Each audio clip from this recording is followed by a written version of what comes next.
Ladies and gentlemen, and welcome to the Gimme 3 podcast. I'm one of the hosts, JQ, and enjoy the presentation. We live. Darren, why don't you take it away from here? All right, first of all, I want to say welcome to Gimme 3. Got your host, Des, JQ. George will not be joining us for this episode, but in his place, I'd like to introduce Mr. Two-time All-District kicker, Mr. Bolton High School, he is the recipient of the 2025 Colonel Middleton Award at the prestigious Louisiana State University at Alexandria. I would like to introduce, also, he's a business owner, McClain Power Wash. I'll let him elaborate on that. Mr. Connor McClain is our guest today. Appreciate it. I think that's the best intro I've ever had, to be honest.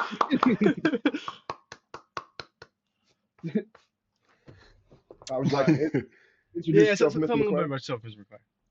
All right, what's up, everybody? I'm Connor McClain. Went to Bolton High School, played quarterback with these Darian and Desmond's goofy selves. Avid Saints fan, business owner in Central Louisiana. Let bro introduce himself. Let him cook. It's not that bad, bro. It's not that bad. Okay. But, yeah, that's about it. All right. All right, go ahead. Take it away, Darren. I was going to say, you want to plug your business? You got anything you want to plug? I mean, y'all can follow us on Facebook and Instagram. ProWorks. We do home service, window cleaning, pressure washing, lawn cutting. We even do drone footage of homes, all that good stuff. So if you ever need any of that, hit us up. I don't understand it. I remember this motherfucker, you do power, so this nigga got drones now. All right. All right, let's take it away. All right. Start off light. First segment of the day, we got to talk about the Kyren Lacy situation. Prayers up for him. Prayers up for his family. Remember seeing that man in person catch touchdowns for the LSU Tigers, man. It does hurt. How do you feel? First things first, text your people. You never know what they could go through. Mental health does play a big role. He made a mistake. I'm not gonna let him down with that, but like a mistake is not gonna define you as a person. So rest in peace to Kyren Lacy. It's just a sad time. It's just a sad time in Louisiana, just for the football world as a whole. Against his ass. You got. Nah, I'm not gonna do that. All right. That's crazy. Yeah, I mean, as an LSU fan, I've watched his whole time at LSU. I mean, hell, I remember back when he was with UL for a year before he transferred, and like he not even like you watch everybody say who he was as a person, which obviously matters more than anything he did on the football field. I think it's just like JQ said, it just goes back, you got to check on your people because you never know what somebody is going through, like really. And yes, like you got the whole situation of the off the field situation, but like you got when you're talking to somebody, you got to just let them know there's a light at the end of the tunnel because that situation does not define his life and does not define like his life being cut short. Yeah, I agree. Going back to what JQ said, I mean, a mistake doesn't define a person. We all make mistakes. Obviously, his was a pretty drastic one, but I don't think that should define him as a person. I don't think that's how we should strictly think of him as a person. There's been reports from teammates and coaches that he was one of the best locker room people in the locker room. I mean, I don't know if y'all saw, but Malik Neighbors and Jane Daniels have been posting a lot, talking about all kind of stuff. There was even a story that Kyren Lacy caught a game-winning touchdown, and it was supposed to be Malik Neighbors to break a record. And Kyren Lacy, the second he caught it, was crying, saying that was supposed to be for 8, that was supposed to be for 8. But, I mean, a mistake shouldn't define us as people. And it's like JQ said, make sure you check on your people, make sure everyone's good. Mental health is a serious thing. All right. But no, go ahead. Oh, okay. We lost too many people through the suicide. Just check on your people, man. Check on your people. What's up, Des? What's your problem? I didn't say anything. We in this thing You can't take Dez for shit, bro. I look over at Dan. All I see is I didn't say. Jalen Ramsey requested a trade. That's real crazy. If you would have told me that 2 years ago, I would have never expected that. Wow. One of the best corners of our generation. Would hate to see him leave the Dolphins, but love to see him in a different jersey though. How y'all feel? How y'all feel? Listen, man. I mean, it's not ridiculous because he requested a trade almost 2-3 years ago, like from the Rams. It's not that ridiculous, honestly. Miami are kind of in like a middle of the pack thing. Then they say he ran out of guaranteed money. They don't want to pay the rest of it. I want to say it was $25 million they're supposed to pay him, and they only ended up paying him right now at like $4 million. So he wants the rest of his money. Tyreek Hill, he got his antics going on. He don't want to be there. Miami is just in an interesting place right now. So it's not surprising. I mean, Yeah, I hear it. One of the best corners of our generation, though. Blow my mind. One of the best corners of our generation. You can't. Yeah. You can't knock him, you know. Prime Jalen Ramsey was a problem. So just like, I like him. am I scared of Dolphins? Dolphins, Jalen Ramsey. I mean, whatever team he want to go, he's gonna be a solid cornerback. But like, am I really scared of Jalen Ramsey? Am I really scared? Come on, man. Who the Saints got a corner again? Kool-Aid. Against you, bro. Chill out, bro. Hey, Alontae Taylor's gonna have a big year. Big trust. Big trust. Didn't y'all lose Paulson Adebo? Just asking for a friend. The Giants overpaid him. Way overpaid him. Oh, listen, bro. You should be happy you got a bag. He lost too many games with us. We could have won the Falcons games if he didn't have that. Paid him like $48 million. There's no way in hell I'm paying Paulson Adebo $48 million. You should be happy. Hey, there's some rumors that Jalen Ramsey might go to the Saints. And do what? I'm cool with it. You think y'all are working in Miami? Brandon Staley was his DC when he was with the Rams. Okay, so I want to put out in the air. Typically, when these great defensive players request trades, they don't want to go from ass to ass. They want to go contenders, man. That's not. Okay, listen. I'm telling you right now. Jalen Ramsey is going to go where the money is. The Saints next year have $60 million in projected cap space to spend. They have the money to pay him if he wants to get paid, and he wants to play in a system that he. Yes, Darren. Another question. As we currently sit right now, who would you say a better team is, Miami or New Orleans?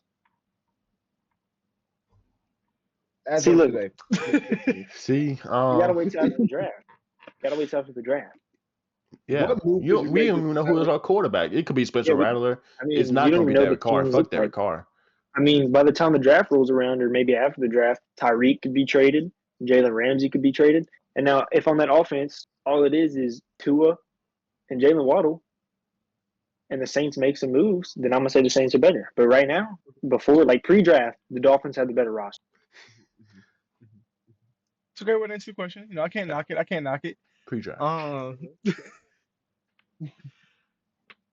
So, okay, so what do y'all think is some good landing spots for Jalen Ramsey?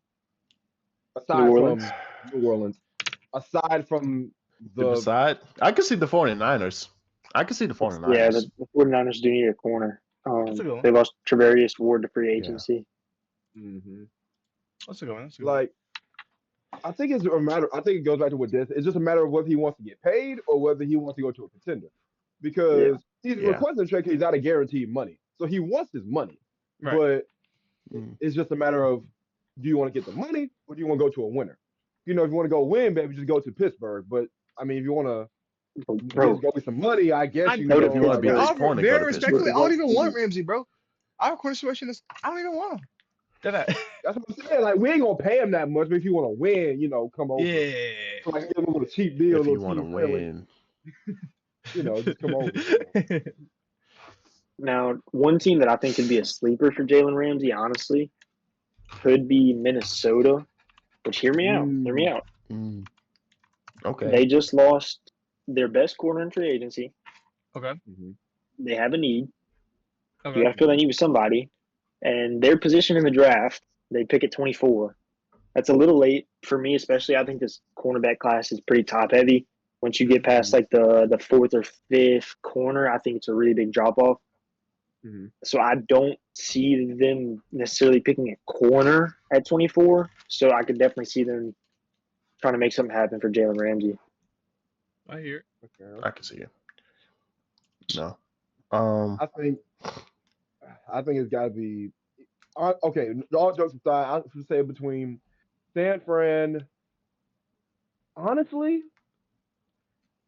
I think this is going to come out of left field, but I feel like Green Bay, and I feel like Green Bay is the type to make a swing for Jalen Ramsey. He might not like it because cold weather. You're going from playing in Miami to playing in Wisconsin. He might not like it, but I feel like Green Bay are a couple. I feel like they're a couple moves away. I feel like they're the type of team to like take a swing, just try to get some big names in there, and shore up that playoff run. Yeah, they need a deeper playoff run. There's a lot of teams that could use Jalen Ramsey. A good cornerback, a veteran, like a bridge quarterback. Cowboys, I can see the Cowboys get it. I can see have them. nobody at corner. I don't think Jerry Jones will do it. Do you really believe? I just can't see Jerry Jones. I mean, do you want Trevion Diggs again? Do you want Trevion Diggs? That's what I'm saying. Like, I don't know if you trust him. Isn't Trevion Diggs coming off an ACL, if I'm not mistaken? Mm-hmm. Yeah. So I don't even think I don't think he's the best corner on the team. You say DaRon Bland better? I think DaRon Bland's better than Trevion Diggs. Either way you go, you're looking at maybe a cornerback 2 on any team. That's like. I hate to break to you, they're having a mid-off. Like, yeah. I don't. But then again, do they need a corner? Should they trade for him? Yes. Will Jerry Jones do it? No. Absolutely not. I just want to throw him in. Jerry Jones. The discussion since they need a corner. Las Vegas actually has a pretty big need for corner. That's true. They could be a landing spot for him. They honestly had the capital to do it. They had the money to pay him. I could definitely see that happening.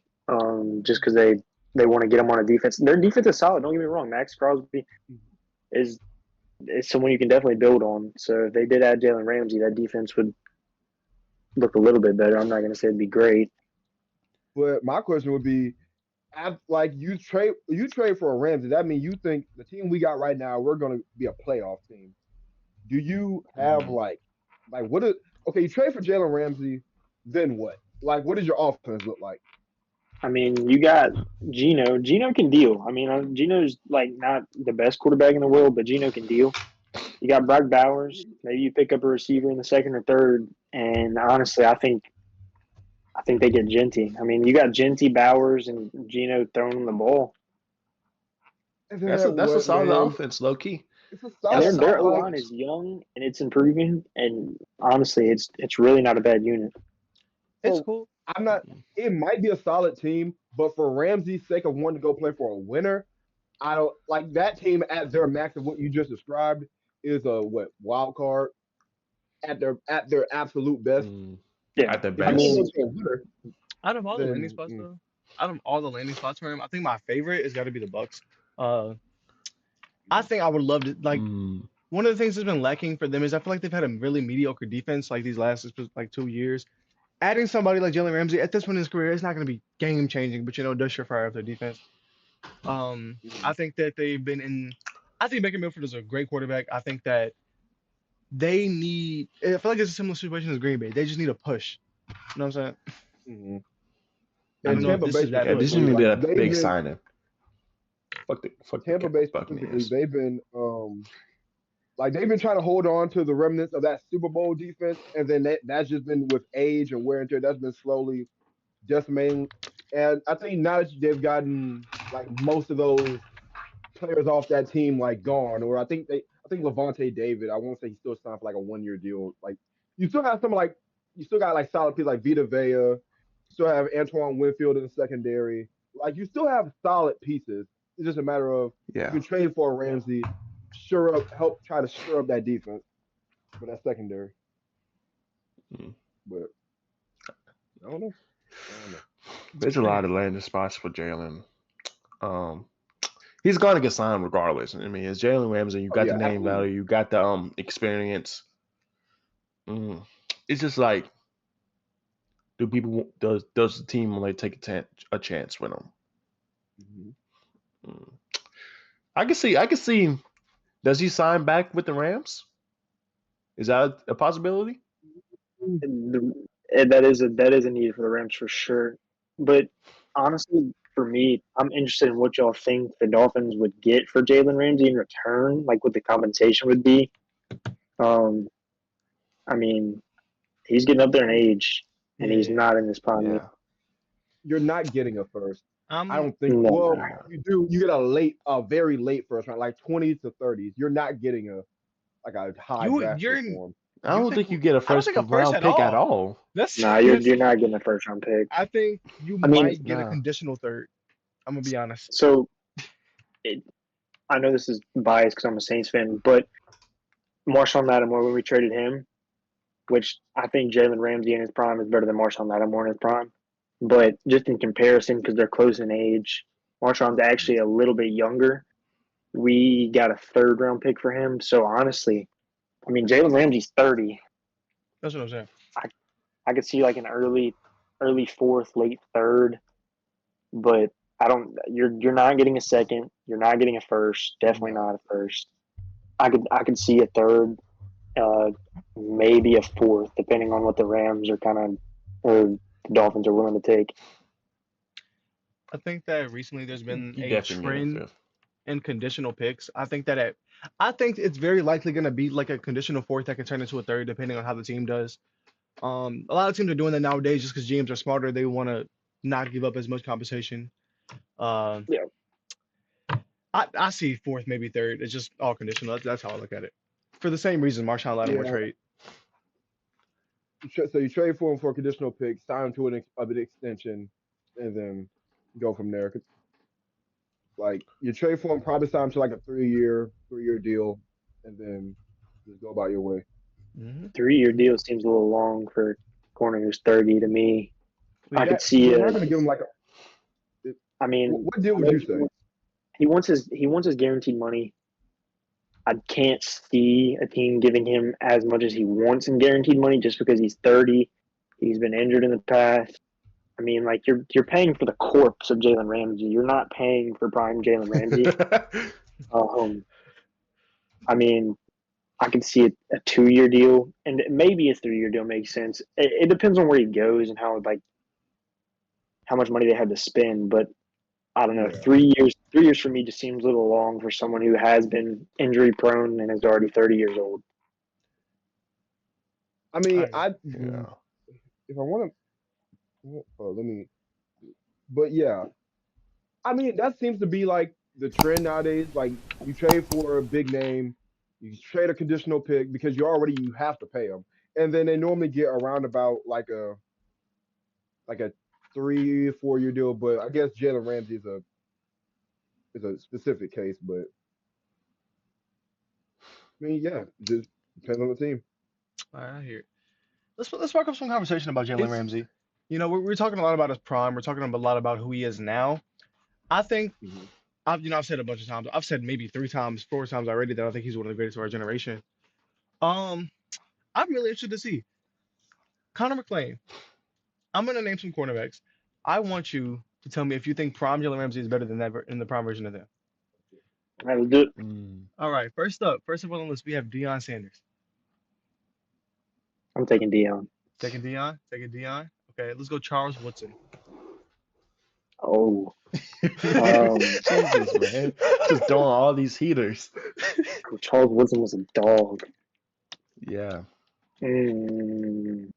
First Heisman, defensive player. Yeah. Come on, man. I gotta get Charles Woodson. Okay. Okay. There shouldn't be a discussion. Let's go. Darian and JQ, feel free to chime in. I want to spark debate here. That's what I'm trying to do. Okay. Give me Darrell Revis. Dude, he got a whole island name after him. Like, come on, man. Hey, man. That man shut down Randy Moss. That man shut down Randy Moss twice. Are we kidding? Yeah. Some people might feel different. Wait, I got a question for y'all. First, before we keep going, because Bro's throwing out some crazy names. Is Jalen Ramsey a first ballot Hall of Famer to y'all? He got the accolades. He's a 7-time Pro Bowler, 3-time All-Pro, and a Super Bowl champion. Let me put it this way. Ballot, no. Let me put it this way. Darrelle Revis is a lock to be a first ballot Hall of Famer. Yeah. Okay. My brother Christ. I was saying Revis was better. This is an argument. Yeah. No. I think Jalen Ramsey is a first ballot though. I think he's first ballot. Okay. I think he's first ballot. Okay. I mean, he's a 7-time Pro Bowler, 3-time All-Pro, and a Super Bowl champion. He got the accolades. That's true. You're not wrong. I'm kind of leaning towards JQ. I think he makes the Hall of Fame at the very least. First ballot, Yeah. Y'all got to realize who they take tough on the first ballot, man. There's people like it's crazy. The first ballot's only like 10 or less names every year. That's what I'm saying. I don't think. There's only been 4 first ballot cornerbacks. That was Mel Blount, Rod Woodson, Dion, and Darrelle Revis. Yeah. I don't think Jalen he's not in that conversation. He's not in that. I think he makes I it, don't though. I don't think Jalen's on that list. Y'all don't think so? Not first ballot, man. Yeah, I don't. Not first ballot. Okay. I think He's making the Hall of Fame for sure. There's a debate. There's really a debate. Do you think Jalen Ramsey is better than Champ Bailey? Yeah. Really? You don't sound serious. You don't sound Trumpville in that. You know he's not. Like it's tough. It's tough. I'm gonna go with. Let me look at the names, bro. Let me compare them. Why you do that? I think I'm gonna spark the best one, the closest one yet. Prime Richard Sherman. Or prime Jalen Ramsey. I'm getting prime Richard Sherman every time. I gotta take Richard Sherman, bro. You have to acknowledge. We're talking about that 2017 Jacksonville Jalen Ramsey, and we're talking about Legion of Boom Richard Sherman. Correct. So I think Richard Sherman, because you want to say Legion, he had his run from say about 2012 up to I'm tripping. Champ Bailey washed his floor with Jalen Ramsey. Yeah, I don't know why the fuck you did that.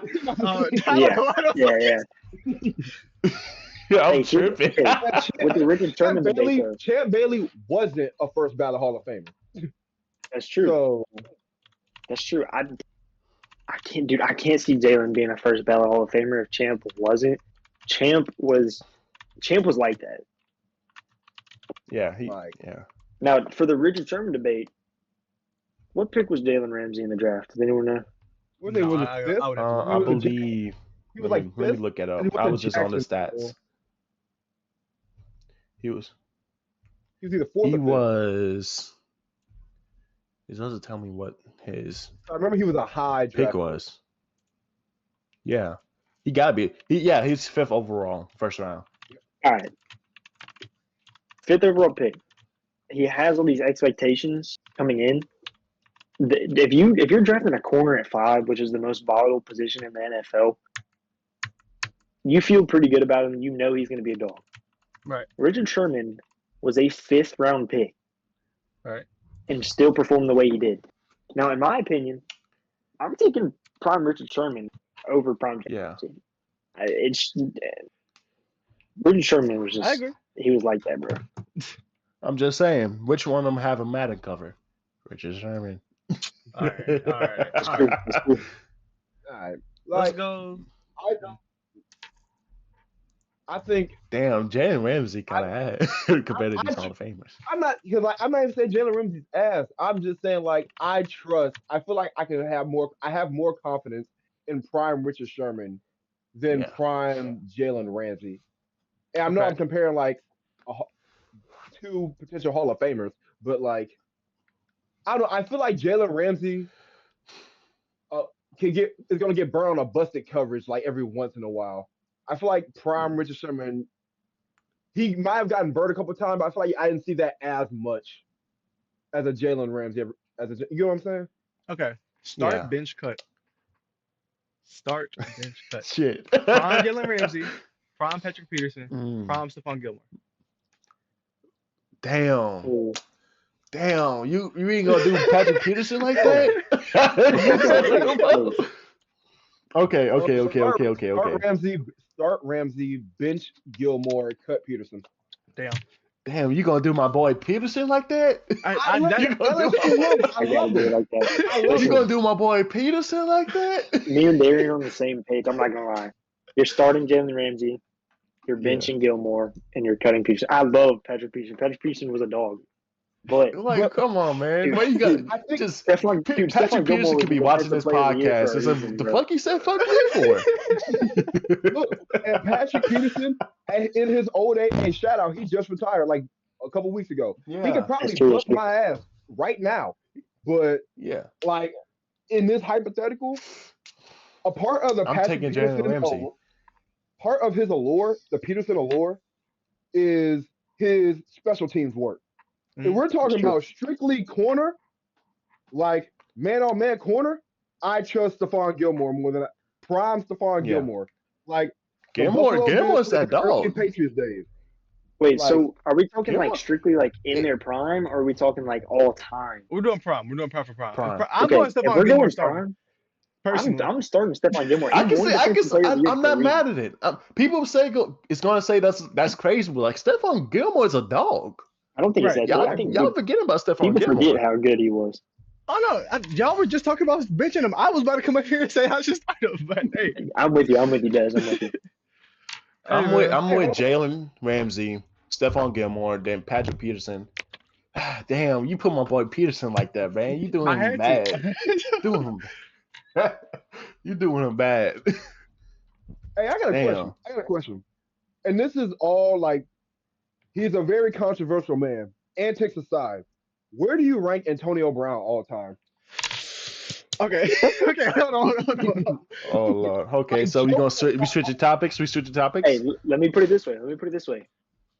Michael Thomas, Antonio Brown. No, nigga, no. Antonio, bro. I'm gonna say this. Hold on, wait a minute. Y'all forgetting about prime Michael Thomas like he was the best. Okay, bet. Nah, forget the whole conversation. Michael Thomas versus AB. We're gonna debate that right now. Listen. Okay. Remove all bias. Let's do this shit. I'm removing all bias. AB without the mental health problems could have been the best receiver of all time, bro. Like, I don't think you understand.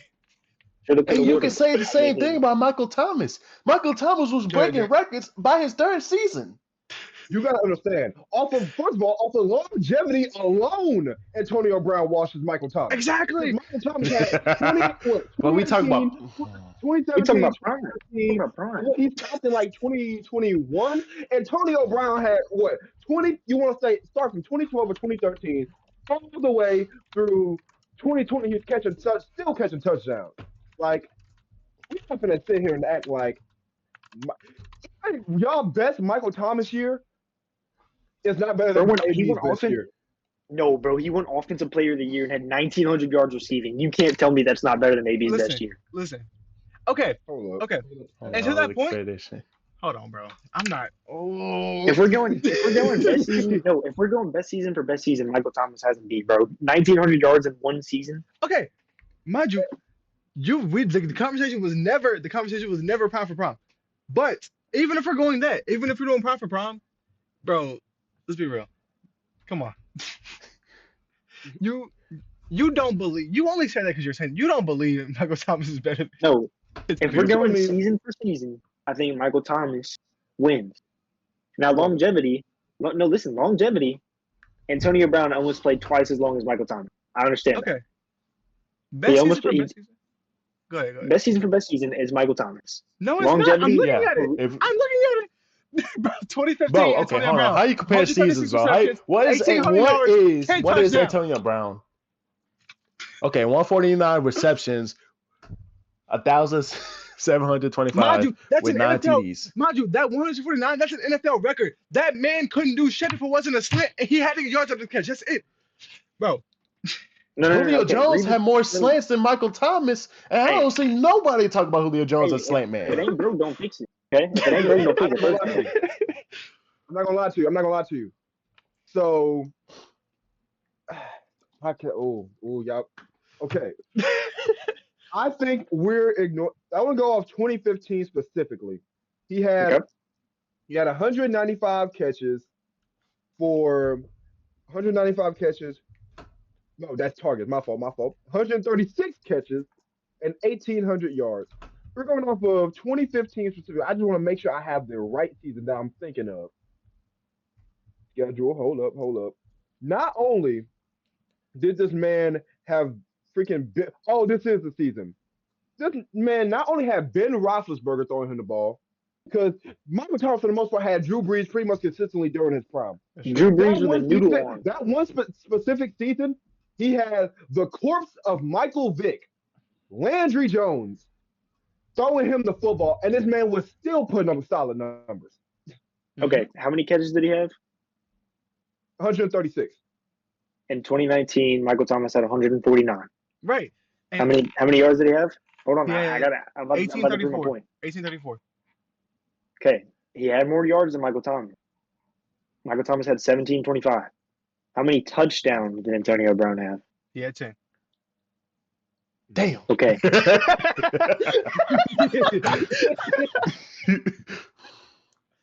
Okay, hold on. Wait a minute, bro. What's his receiver success rate? What's his receiver success rate? You can't look at just the shallow stats. You got to look at his win rate against press man, win rate against off man. You got to look at all that. Focus on. I got to pull up. Hold on. That's the record show. Also, the argument has always been prime Julio is always who's the best receiver in the NFL, Julio or Antonio Brown. It was never Michael Thomas. Best receiver of all time? Michael Jordan. Best receiver of all time? We were talking about that was in the league back then.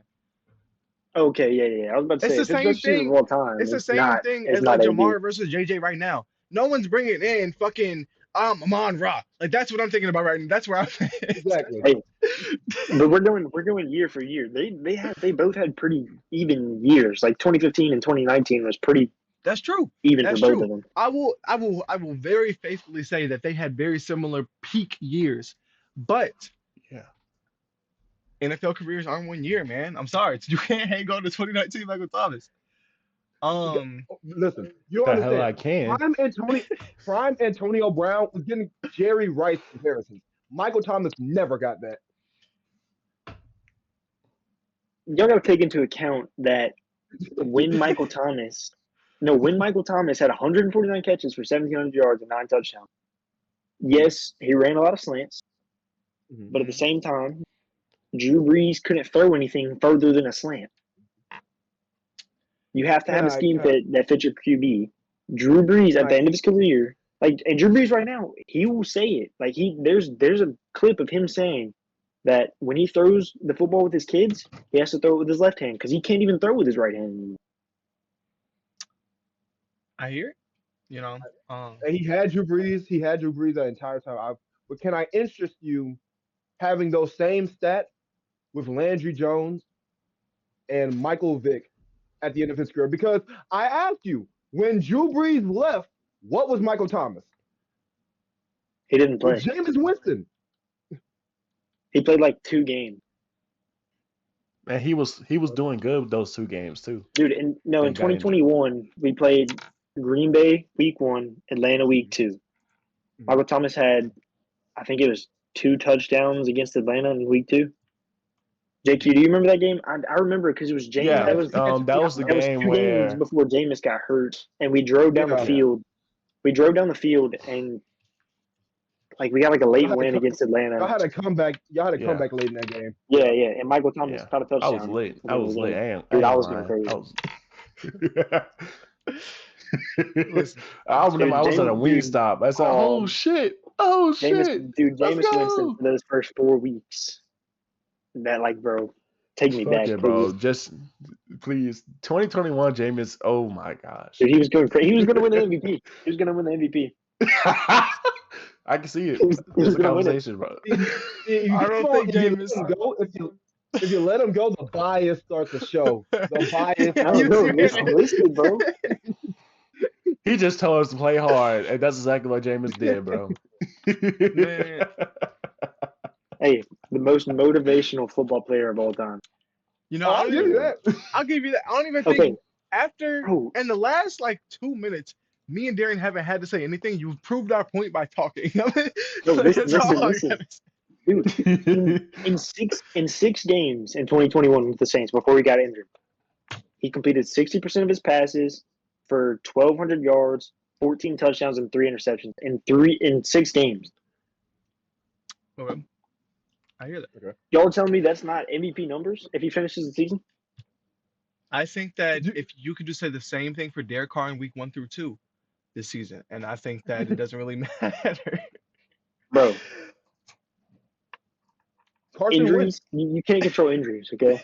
Carson Wentz This is was true. an MVP front runner. We lost And the Eagles by a he got hurt. touchdown. We lost the Eagles by a touchdown, and we didn't have our starting center, and our entire O-line fell around us. Derek Carr got hurt. Alvin Kamara was hurt. Taysom Hill was hurt. Olave was hurt. Rashid Shaheed was hurt. Juwan Johnson missed a couple games. Hospital, man. Dude, we need to know Okay, medical okay. staff. So hospital. I'm actually this. I want you to answer this very seriously. If that didn't happen, my do you feel like the Saints should have been a playoff team? I wouldn't say, like, so the first 2 weeks, everyone was like, dude, the Saints are going to the Super Bowl. The Saints are going to the Super Bowl. And I can't say I didn't say that a couple times. I probably did because I was hyped because we blew the Cowboys out by 40. Okay? But not only do I think the Saints were a playoff team, I think they could have been dangerous in the playoffs. I'm not saying we were the best team in the NFC. I'm not saying our roster was better than the Eagles or anything like that. I'm not saying we were the best team. But I'm saying I think we could have been dangerous in the playoffs based off of how we played in the first 2 weeks. So we ran the ball well, play action off the run, good, solid blocking up front, even out of Trevor Penning. Solid defense, too. Our defense was going crazy. Juwan Johnson was going nuts. He was head-topping people. Foster Moreau he was going crazy. But if we don't have all those injuries, I'm going to put it this way. In week 3, if Eric McCoy doesn't get hurt, we beat the Eagles. Yeah, it was a close game. You know, I said that. You know, it was a close game. But my question is, don't even get started on the Falcons game. If y'all were a good football team, then like what happened after that? Because we don't have you were depth. a close game. You were a close we game had against terrorists. the eventual Super Bowl champions. Bro. And this is my argument for Spencer Rattler too, and kind of what they're going to do in the draft this year. I personally think they should not take a quarterback in this year's draft. I think they should sign a veteran. I think they should roll with Spencer Rattler. But you know, again, it depends on Kellen Moore. It depends on the drafting, and you know, but it just kind of reminds me of 2018 with Lamar. Wait. I really don't want to miss another Lamar. I'm not saying Shador Sanders is a Lamar, but like that's still a good quarterback. Saints fans. If Shador Sanders falls to 9, do you take him? No. You actually it depends who's left. It depends who's left. I'm more of a fan of Will Campbell if he's available. Genty, I'm more likely to side of those, but like I'm not against with Sanders. I'm not against that. Genty? I'd take Genty. I'd take Genty in a heartbeat. I would sprint to the podium. I don't mind.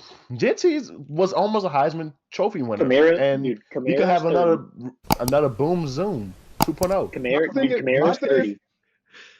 Y'all have other problems. Y'all should not be worried about trying to get Genty. Don't look at Genty. That's not. Okay. Outside of quarterback, what's our biggest need right now? I could name I'll say 5 players on the offensive line. I would say Talise Fuaga was good. Fuaga's nice. I like Fuaga. Eric McCoy, he's a top 5 center when he's healthy. Cesar Ruiz is mid. Trevor Penning did decent last year. He showed something that there might be something there, especially in the run game. He's really physical. The one spot we need on the O-line is left guard. That's my opinion. I'm giving Trevor Penning another year based off of what he showed me last year. Right. You also don't have a quarterback. Yeah, this is very true. Yeah. That's what I'm saying about Spencer Rattler, though. I think Spencer Rattler showed flashes. He showed flashes. Dude, he was throwing to receivers he'd never thrown to before. He was throwing to Kevin Austin. Like, bro didn't even know his receivers. He's throwing to practice squad level guys. He has a practice squad O-line blocking for him. The defense couldn't stop shit. Like, what do you want him to do? I think he showed flashes with what he had, and I honestly would not be opposed to seeing what he can do in a full season with a healthy team, especially if we can add some pieces in the draft. And my opinion, at pick 9, if we're drafting Shedeur and there's a competition, then why are you even drafting Shedeur? Just roll with Spencer. Next year's a much better QB class. True. If Spencer doesn't work out, we're going to have a top 5 pick. Take your quarterback then. And, I mean, I'm not that high on Shedeur. I've watched every single snap of, like, Colorado's on every week. Colorado's I mean, on every fucking don't get me wrong. I think Shedeur is the most pro-ready quarterback in the class. I think he has the highest floor, but I think he also has the lowest ceiling, and I don't think that's what the Saints need right now. Yeah, I think also y'all need another receiving threat. Like a lot of these mocks have y'all taking. That's true. Like McMillan, Tyler Ward out of Penn State. Like y'all need somebody because Chris Olave, he's when healthy a solid receiver, but then again he's also shown that he can't stay healthy. And then you run into the problem.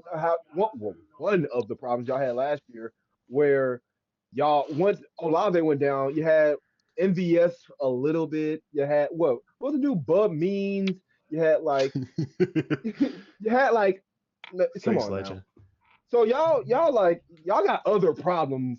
Y'all not good enough to just be like, yo, we're gonna take Jinty and just thug it out. Like no, but I mean we definitely are against best player available though. And what you're saying is we need depth. And I personally think we also need depth at running back. Alvin Kamara's 30. Kendre Miller, who we took, what was that, last year, hasn't shown me anything to like convince me that he should be a starter in this league.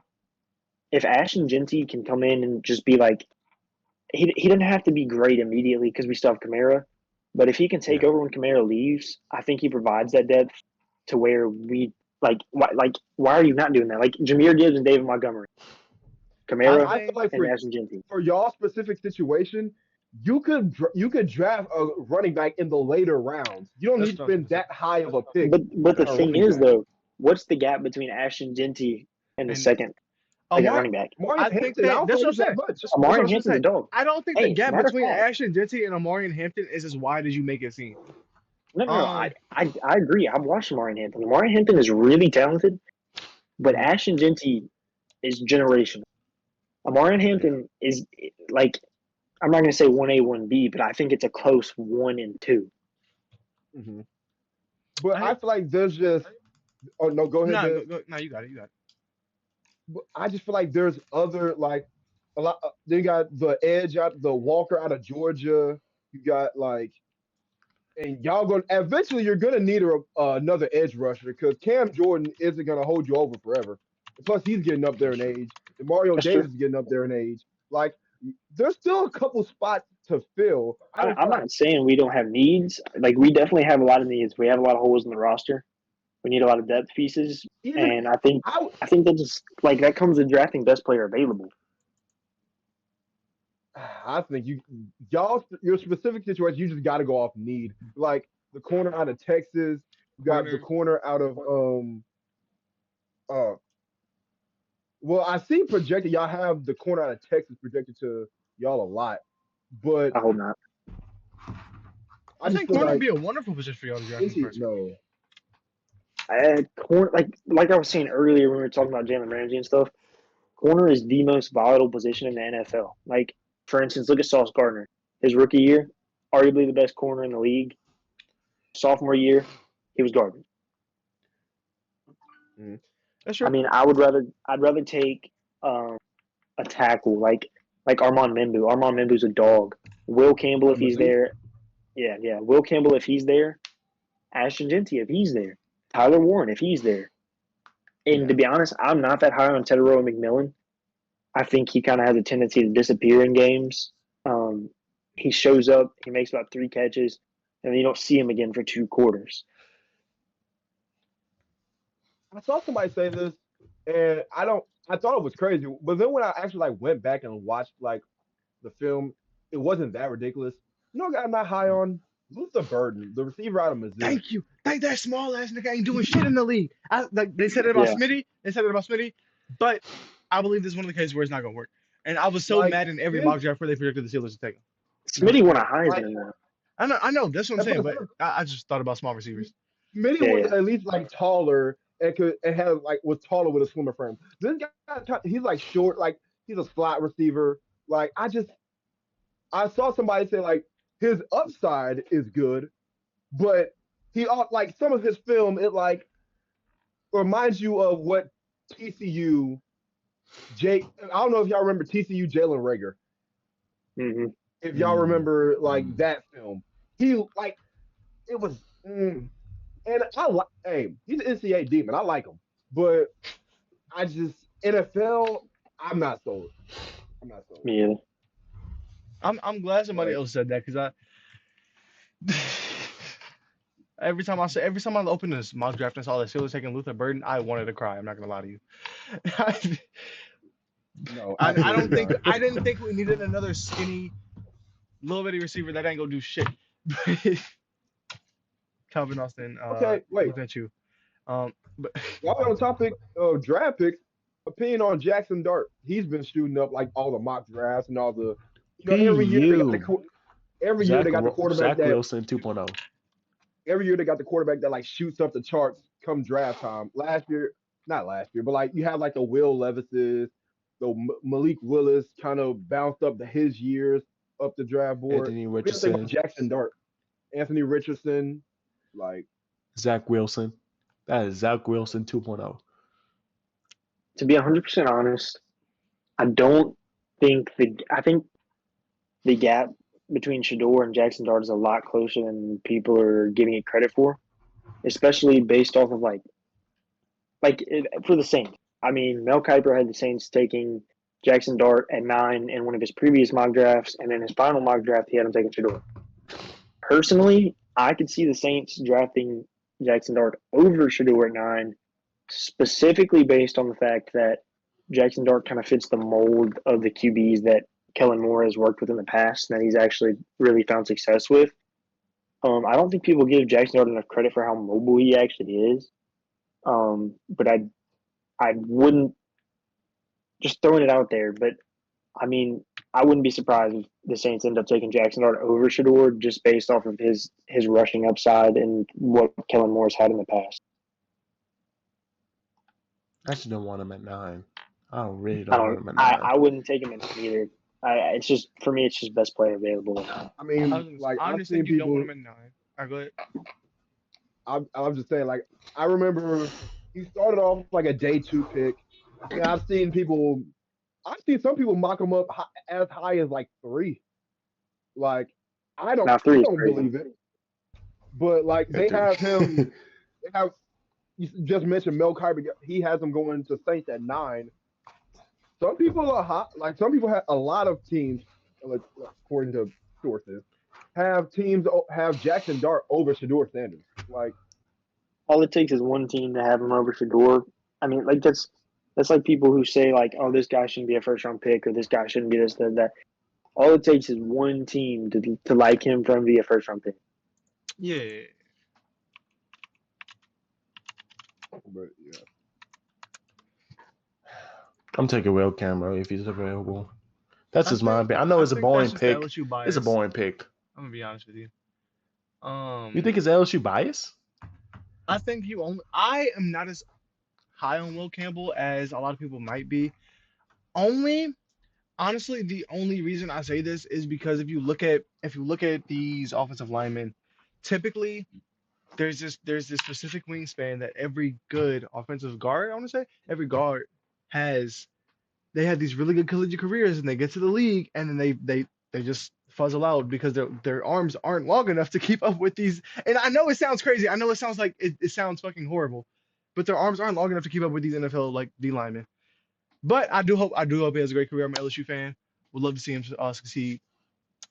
But I don't know if it's gonna happen. That's just how I think about it. I don't care what nobody says. I've watched that brother the last couple years go up against Georgia, Bama, all these NFL caliber players, and I watched his brother hold his own at left tackle when he was starting as a true freshman, holding his own against SEC top defenses. I believe in Will Campbell. That's why I believe the Steelers should take him. But listen, I'm not saying he's not going to pay now. I'm not saying he's unlikely to pay now. I'm just saying based off of that one statistic. Based off of that one statistic, Will Campbell, there's just this archetype of offensive linemen that don't pan out in the league that did amazing in college because of their wingspan. That's all it is. Shout out Neville High School. Will Campbell alum. Let's see. Is now a good time to go on to the next segment, or what do we think? Yeah, I think it's time to downgrade my delusionals about drafting Will Campbell if he's available at 9. Wait, did we already talk about? Yeah, y'all want to go over Nico real quick? Yeah. Nico, I am a bitch. Let's do it, yo. Let's do it, bro. Oh my God, this man wants. How much he wanted to get paid? He wanted about $4 million. He was paid $4 million. Was it 8? No, I think he wanted $4 million. How much did he wanted $4 million? I think he was getting paid 2. I think he wanted 4, which is that's like Carson Beck money. I mean, that's the Nico. Let me put this in perspective. He wanted $4 million. He was set to receive $2 million. He was set to receive $10 million?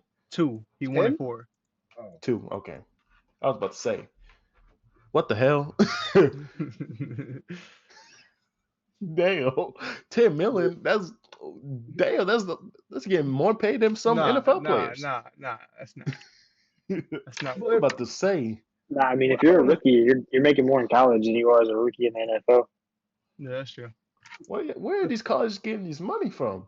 All these scholarships. Completely off. I mean, I guess it's a little bit on topic, but there's a proposed bill that lets schools use our tuition money to pay for these athletes. I don't want that shit. I don't want to pay for my book and then see the no. That's you not. telling me my tuition is gonna pay for a third string quarterback?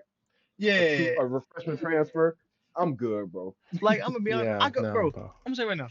In my time at LSU, I have seen the athletic facilities once. It's a whole different fucking school, man. Like these niggas, they want to upgrade our library, but they want to get these niggas everything. Hey. No. Did the library have the 2019 greatest team of all time? Did the library have Joe Burrow? Look at this, Nico, bro. No, but there is no Joe Burrow. There is no 2019. There is no Joe Burrow without these students. Fuck you. All right, back to Nico. But yeah, Nico, I am a bitch. Is getting paid more. He want to get paid more than Brock Purdy. And look, I am a big Brock Purdy hater. Big one. Big Brock Purdy hater. But he should not be getting paid more than an NFL quarterback. He's getting paid $3 million these past years. No. And I'm so glad that Tennessee said, "Fuck no, you ain't getting $4 million on my time, bro. Get the fuck out of here. Skedaddle." So it was reported that Nico's team, which I'm just assuming is his family, reached out to Oregon saying, "Hey, you give me $4 million, I'm gonna come pull up." And then Oregon's head coach reached out to Tennessee's head coach and told him, and Tennessee's head coach was like, "Yeah, get out. Like you're not a part of the team anymore." And I saw that too. And like apparently his dad has been shopping him around. Well, allegedly it's his dad, but his dad's been Jesus fucking Christ. You know, this is a routine thing every episode. Nigga, the camera sees you on the it looks more embarrassing than you. You know what? No, I respect that. I respect it only because he's trying to be respectful. He's trying to be respectful. I respect it. He's trying to be respectful. I respect Christ. You know, anyway. Yeah, Nico Alamana Lubala. Fucking yeah, his dad was shopping him around. Bro, Jay, turn your ringer off, my nigga, please. My bad, bro. My bad. But no, his dad was shopping him around, and then like Tulane today said they were out on him. UNC was out on him, and it's like, this how many teams at this point are going to be like, well, high end teams are going to be like, all right, we'll take the baggage of arguably Diva, because did y'all see the report that him and some other players were considering opting out of their playoff game to try to get more I did NIL not see money? that. Nice. I did not say that. I did not see that. And, Bro, I told my fucking like, I don't know how much I want like this guy as my start. Like, you telling me when the check don't hit, this man finna be like, hey bro, me and my other guy, we finna handle. Like, Yeah. no, I don't. It's the playoffs. What happens with the pride? You are in the college football playoff, finna go play Ohio State, and you talk about, hey, where my money at? Where my money at? Yeah. I was never a fan of NIL in college, I ain't gonna lie. But players gotta get paid, right? Yeah. I'm happy to see him getting paid. It's just I think it's going overboard, in my humble opinion. Yeah, I think that it provides. I'd be happy with $600. I think in the current market, it's good for these players' families. A lot of these players don't ever like the players that don't ever see the good college quarterbacks that never see NFL minutes or snaps, I should say. I think it's great that they can provide life-changing money for their families just off of playing good in college. I don't know that it's an entirely good thing for the game itself. I think it's taken away from a lot of the traditional aspects of college football. And then this is an age-old debate that's been going on for years now. Yeah, I mean, there's no pride in the program anymore. It's really just where can I go to get the most money, which I respect it. You got to take care of your family. You don't know if you're going to play in the league. You don't know how long you're going to play in the league. But, I mean, there needs to be a way to balance it out because there's no respect for programs anymore. Like, going wherever the most money is, really.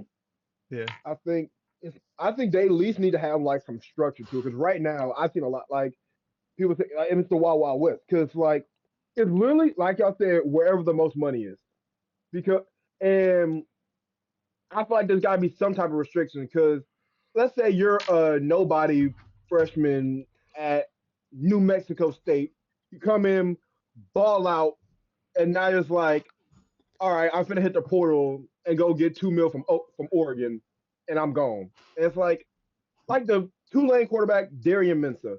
He was a freshman, was supposed to be a backup, came in, started, had a solid year. I think they went like 9-4, lost to Army in a championship game.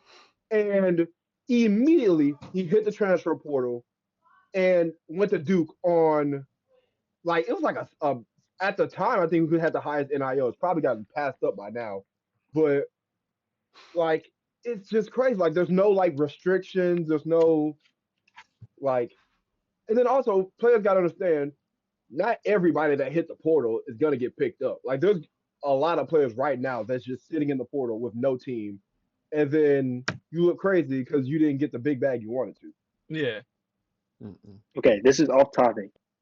I can't, like, I'm blanking on the name of the quarterback that has transferred like 6 times, and he was like TJ Finley? Yeah, TJ Finley. Dude, he went from Texas State to LSU to like 4 other schools to ending up at Tulane, and he just got arrested. Yeah. Like, that's the type of NIL that like is just not okay. Like, you jump schools 8 times in 4 years. Like, it's ridiculous. Yeah. It's like, there's no such thing as like, I'm gonna stay, put my head down, put the work in. Now it's just like, you want to play me? All right, I was a 5-star recruit. I was a 4-star recruit. Like, what happened to the game I love? Exactly. I hear it a lot. Like, especially with the Finley case, I think it's so crazy that a player like him, that I do agree with, like, oh, this college eligibility shit, like, oh, he missed out these years and COVID did this, injury that, and that he still has injury, he still has eligibility. Cool. I don't know that it's the best, because even if we're looking at NIL, then you're taking away money from a lot of these lower string players that won't get looked at now because you got fucking JT Finley, the fucking six-year senior coming in. I don't know. Yeah. I think NIL should be like each team is allotted a certain amount of money, and then that money needs to be divided up evenly over every starter on the team. Yeah, I'm with that. I mean, because like because you got like quarterbacks are like all the big names are making all the money, and then you got his left tackle that protects him every game that's making absolutely nothing because he has no NIL deal. It's like to me, it's just not. It doesn't make sense, and I think that would kind of limit the amount of transferring just based off of money. But I think it would also create that structure that we were talking about earlier in paying everyone fairly and equally. Mm-hmm. And I think inadvertently, well, kind of directly, it's kind of killing like high school recruiting because if why would I go recruit or try to go find like a diamond in the rough middle linebacker out of like the middle of nowhere, Louisiana, when I can go get a transfer who then played, he didn't been through a college system already. He didn't either played or didn't, but he was a highly touted recruit out of high school. I go pick him up, and I don't need to go recruit. I can just get this guy and go pay him X amount of money, and boom, I got him for at least a year. Yeah, I mean, especially as a kicker, like coming out of high school, like I talked to so many schools, but like every kicking coach I ever had, or every like camp I went to, or anything like that, the special teams coordinator, the kicking game coordinator, they always told me they were like, why would I recruit a high schooler when I can pay someone who's already kicked in college before? I can and like I mean, like, why would I ever recruit a high schooler if I can just pay someone a little bit of money that's already done it before? Yeah. So I mean, you're definitely right. It kills high school recruiting, and there's so many people that are talented that are going unrecruited because of that. Because like outside of like the obvious like the top ones like the 3 to 4 to 5 stars, like there's some guys like there's a bunch of guys like there's not gonna be that many of like the Baker Mayfield stories of like the under recruited, the 0 star coming in walk on. Like I remember a while back, I don't fully remember if they like actually went through with it, where they were like debating on like getting rid of the walk on, and like Yeah, that's crazy. they're like debating on getting rid of the walk-ons, and it's just like that's just like it's just killing the natural like part of college football. Yeah. But it's an evil world we live in. It is indeed. It is indeed. I think that's a She good place belonged to the portal. It's a good place to call the Nico segment. Wrapping up the NFL segment, we have our lead drafted on this Connor McClain coming in for a Connor McClain in on here. Coming in for a mock draft. So, Desi, are you going to share your screen? Yeah. Let me get that settled. Yo, dog, guys, we forgot to do our famous trademarks, random shout outs. We gotta do our random shout outs. Middle of the episode. We do that right. We do that right. Like at the what do y'all want to do? I do it right now. We can do it right now. Random shout outs. Right now. I want to shout out Brian Kelly. After last season, I did not have faith in him at all. That man came and he used all that. What's that boy name? Bryce Underwood money, and he put us a good work. So I'm happy. Actually, no. As an LSU fan, I don't want to shout out Brian Kelly because I just saw his his interview or like his press conference after the Kyren Lacy thing, and the whole thing just rubbed me the wrong way.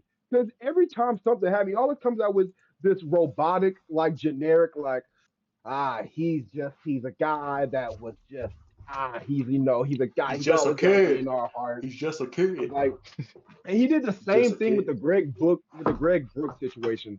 And that always rubbed me the wrong way. He's all right, coach. As an LSU fan, I got to deal with him. But like how he's dealt with player tragedies has rubbed me the wrong way. So actually, don't shout out. No, my shout out is fuck Brian Kelly. All right. Here's a random shout out. Shout out to the famous voice actor Tom Kenny. Shout out to Tom Kenny. Shout out. Shout out old SpongeBob, man. Go. Yeah. Okay. Ice King too. Stop playing. Spyro. Connor, you want to do a random shout out? Does it need to be someone like famous that everyone's gonna know, or like can it be Shout out someone that anybody. we know? It could be anybody. Hey, It could be anybody. shout out Coach Pennywell over there at Peabody from the work camp. Actually, yeah. Hold up. Wait. I need you to. Wait. Who's in charge of clipping? Was that Dez or JQ? Yeah, I got you. What's up? I need you to clip out this specific part. Shout out Coach Pennywell. He got the job over at Peabody High School, head coach. Shout out the GOAT, the greatest coach of all time. Me and Connor had him back during the Bolton days. I want to say, who was that? Sophomore and junior year? Sophomore and junior year. Definitely one of the most funnest, hard hitting coaches I've ever. Connor's gonna remember this. It was a walkthrough homecoming week. We had it was a player. We couldn't get the play right. This man, I don't really know what this is. I should tell you, but he headbutted he was running the play and the pulling guard wasn't doing his job. So he ran it for him. Like he didn't obviously like hit the kid, but he like simulated it and then he hit his head and he was bleeding. But you know what? He thugged it out. Peabody got him a dog. True. You know, this is what Gimme 3 all about. You stay for the stories. Exactly. Shout outs. This is what I love about Gimme 3. Too bad we missing a member. Guest star George King. Shout out. Nah. Okay.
All right. So pick one it's pretty self-explanatory for me.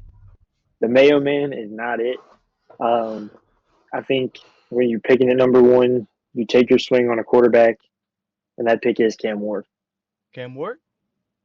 All right. Cam Ward. You think Tennessee? You don't believe in real Levis no more?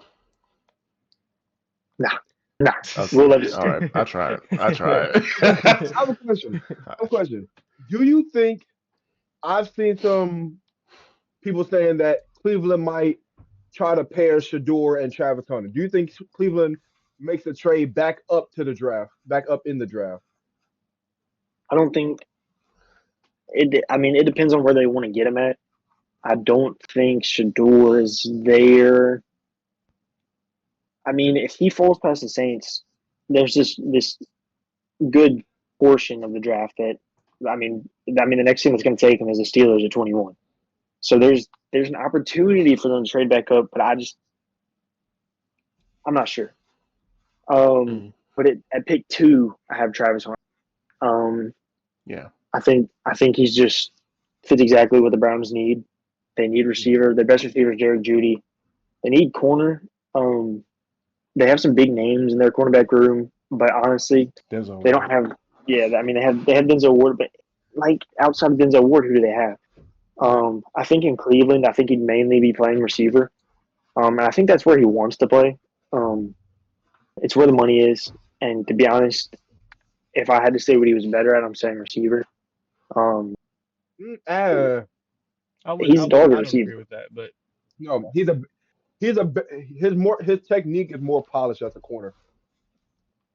That's true. I think the raw talent he has, he could instantly be a top 5 receiver in the league. Yeah, I believe I'm more confident he will be a top 5 corner before he's a top 5 receiver. Yeah, I mean, you might be right. He has the talent. And like I said, I think he's going to be good on both sides, and the Browns could use him on either side, and that's kind of why I had them taking him instead of a dual Carter there because, I mean, they just paid Myles Garrett. I get you want to get someone to get like you want someone opposite of Myles Garrett, but it's a deep edge class. I think you can find that later, and I think you just take your generational prospect and Travis Hunter. Okay. Solid way to end that out.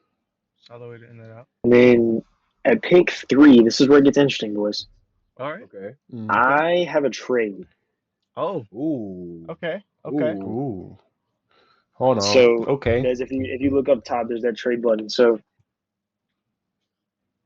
Carolina needs an edge rusher, really bad. Ooh. Okay. So Carolina is going to be trading up with the Jets, and they're going to give up 1 point. I said the Jets, the Giants. My bad. They're going to give up 1.8. They're going to give up their second this year, and they're going to give up their second next year. Hold on. Change Cleveland. All right. Yeah, there you go.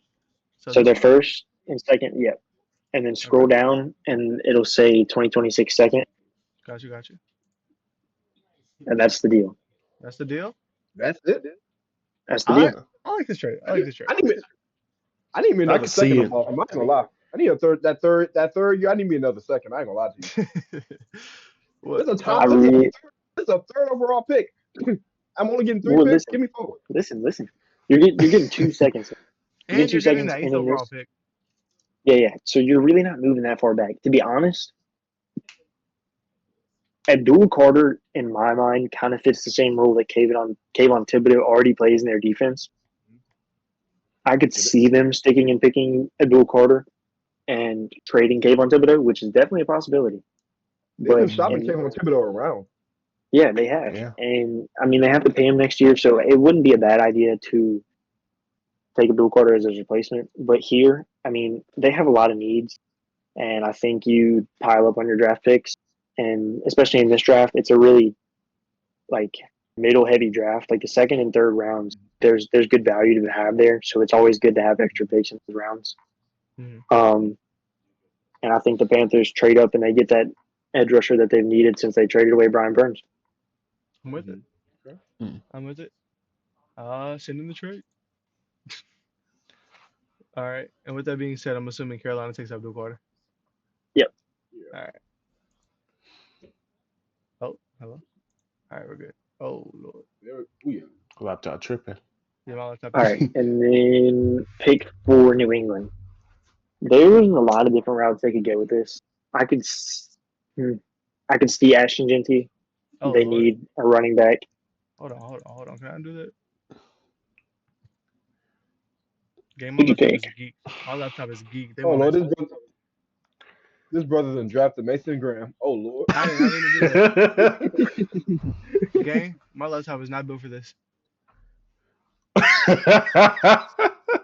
This brother is. Oh, Oh we are my geek. God. Okay, hold on. So New England has a lot of needs. They need playmakers for Drake May, but I think first and foremost you have to protect Drake May. Okay. They have a big hole and the most important position on that line, and I think you just take best tackle available. And I can't say it's the best, bro. What I think is going to happen, I think they're going to take Will Campbell. Okay. I'm cool with that. Baby. Okay. Okay. Let's see. Like, okay, best lineman available. Got to protect Drake May. Okay. Yeah. So you got Jacksonville at 5. Jacksonville, Liam Cohen just got hired. I could see him wanting his Mike Evans and maybe taking Tedrow McMillan. For me, it's a little bit high for McMillan. Like I said earlier, I think Yeah. he has a tendency to disappear in games. He's hot and cold for me. I think that your D line is one piece away, and I think you have a D tackle to pair up with Javon Walker. I mean, I think you're good. So I'm taking Mason Graham at 5. I'm cool with that. Yes. I like this draft. I like this Yes. draft a lot. Mason Graham. Let's go. Yes. So 6 gets a little interesting. Okay. I mean, the Raiders they could take Shador. I mean, they definitely could If because they want to. they did extend Geno to a 3-year deal though, so that kind of tells me we're not that high on If Shador. they do, Maybe. if they want a young quarterback, they'll probably wait till next year. Yeah, I think you're right. Pete Carroll, Marshawn Lynch, they love to run the football. Yeah. Like I said earlier, they have a young O line that's improving pretty quickly. I think you take Ashton Genty. I think you pair him with Brock Bowers, and I think you have a pretty solid offensive unit. I like that pick. I don't know. They are I gonna mean, run. what else They're gonna would you run the pick wheels off. if you're the Raiders? I choose GNT. So 7 with the Jets. This is interesting because the Jets need a right tackle. Armand Membu's still on the board. I think Armand Membu he's my tackle 1 in the class. I don't think his film was as good as Will Campbell's. Will Campbell started for 4 years, started as a true freshman. But Armand Membu has, like Desmond said, he has the arm length. I mean, he's good, bro. I mean, if y'all watched the combine at all, I know y'all saw him. He ran a sub 540 at 300 something pounds. Like, that is ridiculous. Yeah. But Insane athlete. right tackle, I personally think the Jets really need another pass catcher outside of Garrett Wilson. Okay. I'd really what other pass catcher do they have outside of Garrett Wilson? I mean, they really don't have anybody. I think Justin Fields needs a big target that is reliable, kind of a safety blanket for him. And I think Tyler Warren can be just that. Okay. No. And our much if we had Tyler Warren I feel like a new far. generation. I think there's a tight end problem in the NFL, but that's a whole nother. Hey, all the winning teams have a good tight end. That's true. I mean, I was gonna say they might need to shore up the line, but I mean, you got Fashanu who's coming off an injury at left tackle. Yeah. You got your center and left guard play might need a little work. And as a Steelers fan, Okafor was a bright spot on a bad O line, but I don't know how much I trust him at right tackle. So I guess I could go O line, but why? Yeah. I Wide mean, like I receiver. said, I think Membu's definitely on the board here, but I think Tyler Warren is pretty good. I've seen people say he's almost the prospect Brock Bowers was. I don't see that. No. I think Brock Bowers was different. But I do think Tyler Warren has the versatility to do a lot of things and provide that safety blanket for Justin Fields. And that's why I picked him at 7. Yeah, he definitely gives you that second option outside of Garrett Wilson because your tight end room is nothing to brag about right now.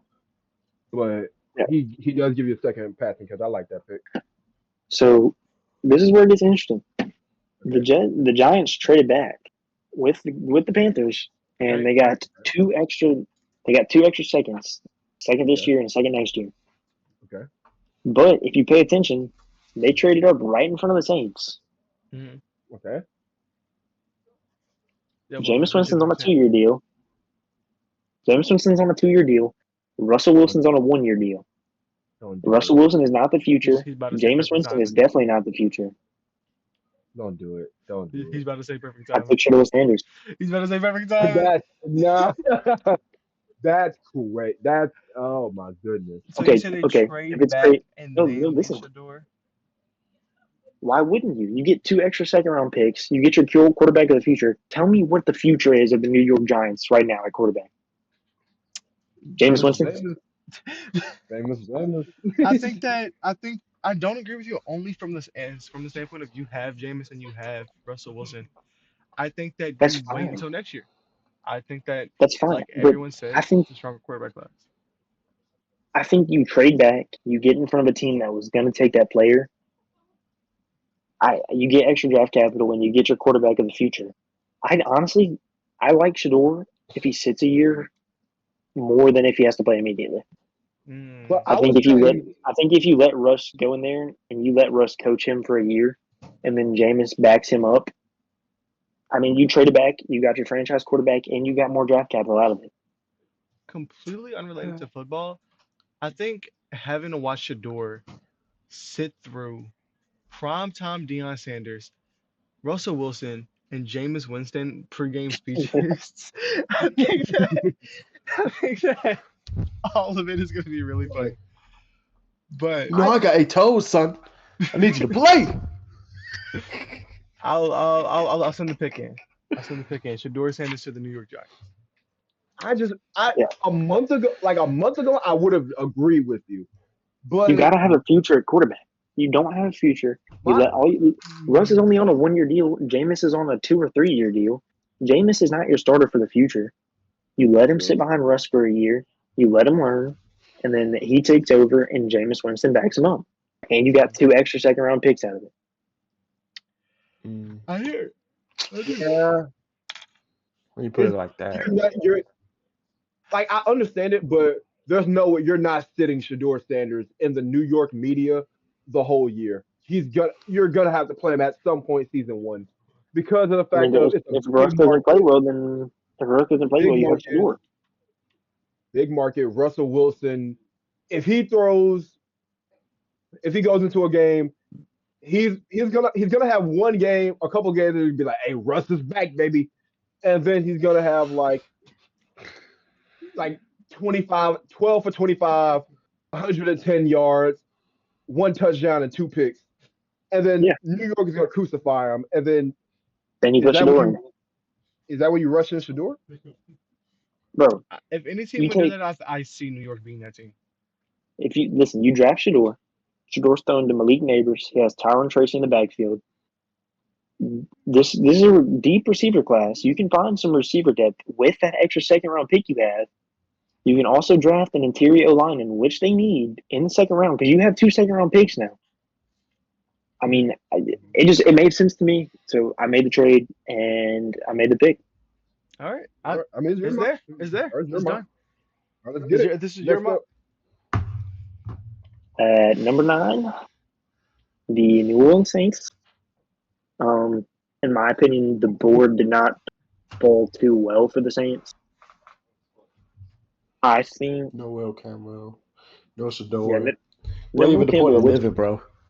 What's the point of living, bro? You are a New Orleans Saint. So, in my opinion,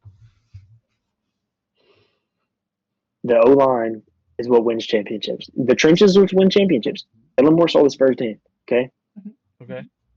I think Ramon Membu is the best tackle in the class, in my opinion. Okay. I think he played right tackle at Mizzou. I think you let him play right tackle for the Saints. You kick Trevor Penning into left guard. So that fills your left guard need because I think Penning can be a pretty solid left guard, especially in the run game. He's physical. We all remember what happened when he was like at the Senior Bowl and stuff before he got drafted. He was throwing people around. I think he's physical, and I think you kick him in the guard and you have Membu out of tackle. So Membu is my pick at number 9 for the New Orleans Saints. So you don't want to go like a. Why don't you want to go cornerback here, like or like a Will Johnson or like a Johnny Barron, as one of y'all's biggest needs? Corner is such a volatile position in the NFL that you just don't know. I mean, like for instance, look at Marshon Lattimore. Marshon Lattimore, when he was with the Saints, he was good. He was top 10 corner in the league. Gets traded to the Commanders, he's absolutely ass. Like, Right. I mean, like I said earlier with Sauce Gardner, he was great his rookie year, and then he was terrible the next. I think personally, right now, the Saints need consistent, All-Pro, Pro Bowl level players, and I'm not saying Membu could instantly be that, but I'm thinking Membu has the opportunity to be that good. Right. I can't take a corner this early just based off the volatility of the position. Okay. No. Okay. Okay. I mean, it makes sense. It breaks my heart y'all didn't go like a Jalen Milroe. I feel like that would have been a Saints pick. But Y'all will never see me this. again if we pick Jalen Merrill at 9. Y'all will never see me again. That'd be bad. So pick 10. The Bears need a running back, but it's a deep running back class. Ashton Jennings already off the board, and I think you could take Amari Hampton this high, and I think it'd be worth that. I think it's a little rich for me though. But Chicago really needs an edge rusher. Who do they have? They don't have anybody on the D line that frightens me on a week to week basis. Yeah, their pass rush is not very good. I mean, and someone that I personally have really high on my board that like in my edge rushing rankings, and it's probably gonna surprise y'all because it's not one of the Georgia prospects. I'm going to say Jamar Stewart. No, it's not Jamar Stewart either. It's actually Mike Green. Oh, whoa. Wait, out of Marshall? Yeah, out of Marshall. Yep, Mike Green out of Marshall. Ooh. Listen, I get he played at Marshall, but you don't just walk into 17 sacks. Oh no! Trust me, he's a dog. Mike Green has the talent. He is good. I mean, and I don't know if y'all watch any of the Senior Bowl stuff, but what he did to Josh Connerly was crazy. He threw Josh Connerly, and like, Josh Connerly's a first round talent according to most draft analysts. I mean, I think he has the talent to go at 10, and I think outside of Abdul Carter, he's the best edge rusher in this class. I watched that boy up close and personal torture UL in the Sun Belt Championship. Mike, that boy's a dog. That boy's a dog. He's nice for sure. I hate to interrupt the mock, but I just saw Bleacher Report had they said they predict New Orleans trades up with the Raiders to draft Shador. They said New Orleans sends their 9th, a conditional 2026, and their 3rd round pick to Vegas in exchange for the 6th and draft Shador Sanders. How do you feel about that? Why would you do that if Shador was just going to be there or not? I mean, I guess in their logic, the only other team higher than they feel like the Raiders, I guess, are most likely to, in their position, draft Shador. I don't think that makes sense. I don't think that makes sense just because of the fact that nobody between you and Las Vegas is going to take Shador. I mean, like, if you're trading up for what? I mean, Shador's going to be there at 9 if he wasn't taken by Cleveland at 2, really. That's true. But I saw that was, but we can get back to the game. Yeah, we're at pick 11. Pick 11, San Francisco 49ers. They have a gaping hole at tackle. Yeah, Mike Green's a dog. Don't get it twisted. Mike Green is a dog. I'm still astounded. That was not. I didn't expect that. Will Johnson? Question mark? Will Johnson? They do need corner help. They just lost to Darius Ward, but they really need a tackle. And there's been a run on tackles already. Will Campbell's off the board. Membu's off the board. If Membu is here, I'm taking him immediately. Okay. I think they still need a tackle. I think you can't just leave tackle unaddressed. When you're paying, like, they have to pay Brock Purdy. They can't afford to pay a left tackle a king's ransom. Mhm. And I think Kelvin Banks is a dog. Right. And you have him on a rookie contract for 4 years. You have a 5th-year option on him. I mean, it's cheap. It's good production. And, I mean, I think Kelvin Banks is worth the pick at 11. I mean, he's very physical in the run game. When he blocks down, he washes the whole D-line down. In the screen game, he moves really well. He gets out. He makes the blocks he needs to. And he can, like, the dude can flat out move. Like, he is quick. So, I mean, at 11, I have Kelvin Banks. I think he's just a solid tackle for the 49ers that really need him. I hear it. I can't say I disagree. I like that argument. I am starting to be really skeptical of the way you view corners just because of the way this draft is playing out. But Oh, no. You're going to see some corners soon. Don't worry about it. okay. All right. You're going to see some corners. We're gonna go Kelvin Banks. And now we're at pick 12 with Dallas. Dallas needs playmakers on you. offense. First of all, That boy's gonna make if me you're a Dallas fan, that boy's gonna make me if you're a Dallas fan, you suck. Looking at you, Lord. Devontae. I could see them taking a running back here, but I think this is my range for Tet. I mean, he's 6'4". Right. He can play in the slot. He can play out wide. He's a chess piece. You can move him around. Like I said, I do have some concerns with him, like, disappearing in games, but I don't think that's necessarily going to be a problem when he has CD playing with him. If you have CD in the same wide receiver room, Okay. I do like that pick. I do like that pick. I think Dallas doesn't have a single playmaker outside of CeeDee Lamb. I like that pick. So with the Dolphins at 13, really?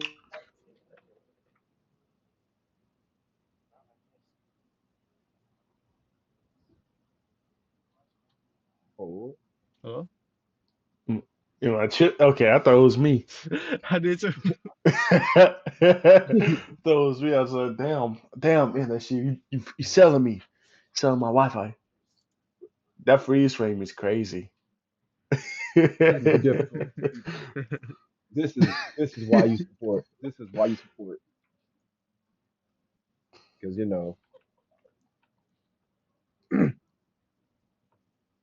see, How y'all doing, man? I'm doing good. How's y'all day been, man? He's back. He's back. He's back. He's back. He's back. Yeah. It's all Oh good. my It's all goodness. good. We're on Miami, pick 12 Yeah. or pick 13. On Miami. Like we were talking about earlier, Jalen Ramsey wants to trade, and I think we need corner help anyway, even if you don't trade him. And the best corner in this class to me is Will Johnson. He was injured, but I mean the dude is a pick six machine. He's good in press man. He's good in off zone. He reads the quarterback so well. He's like he baits. He like does everything you need a corner to do. And to me, he's the best corner in this class just because Johnny Barron's good. Don't get me wrong, but I think he's kind of a tweener when it comes to playing in the slot and playing out wide. I think he's a little small to play out wide, and I'm not saying he can't play inside, but he's also small to be playing inside. I mean, you got to cover tight ends when you're in the slot, and he's just not big enough for me. That's why I have Will Johnson as my cornerback one, and that's who I have the Dolphins taking at 13. Good reasoning. I can't say I disagree. Okay, and can you even The hate? board has fallen. The way the board has fell. Now we're at Indianapolis. 14, Indianapolis. This is interesting. Tyler Warren is the one who normally goes here. They want to get Anthony Richardson the biggest target possible because the dude can't hit a freaking the water from a boat. I mean, Anthony Richardson is terrible. With that being said, personally, I don't think the gap between Tyler Warren and Colson Loveland is that big. Colson Loveland is a dog. He runs routes like a slot receiver. He's huge. He goes up. He catches over people. He was really good for Michigan, and for that, I'm taking him at 14 to the Colts. I like that pick. He's a solid. I don't think he's like going to be like a difference maker, but he's a solid tight end. Yeah. I don't know, bro. I've watched this film, and the dude can ball. I hear it. I'm not mad at it at all. So glad I'm not a I'm just scout. not mad at it. Yeah. So at 15 with the Falcons, Okay. Get the you fuck need out an of edge here. rusher. Yeah, first of all, you suck. But you need an edge rusher. It's the biggest need. It's been the biggest need for the Falcons for years now. They lost Grady Jarrett, their only decent pass rusher. I mean, like, you don't have anyone. Right. So I think you're betting on the upside of Jalen Walker here. I think he has all the tools to be a great edge rusher in the NFL. I think he can be a chess piece though. I think you can have him spot drop. I think you can have him coming off the edge. You can three technique. Anything you need, I think he can do. He has the capability of doing all of it. But he's just a well-rounded player that I think could be very solid for the Falcons coming off the edge. I like that pick. I like that. I like the defense for that pick. And I like that pick. I was wondering where he was gonna go because he was kind of starting to fall there, but I like that pick. Yeah. The Cardinals, man. So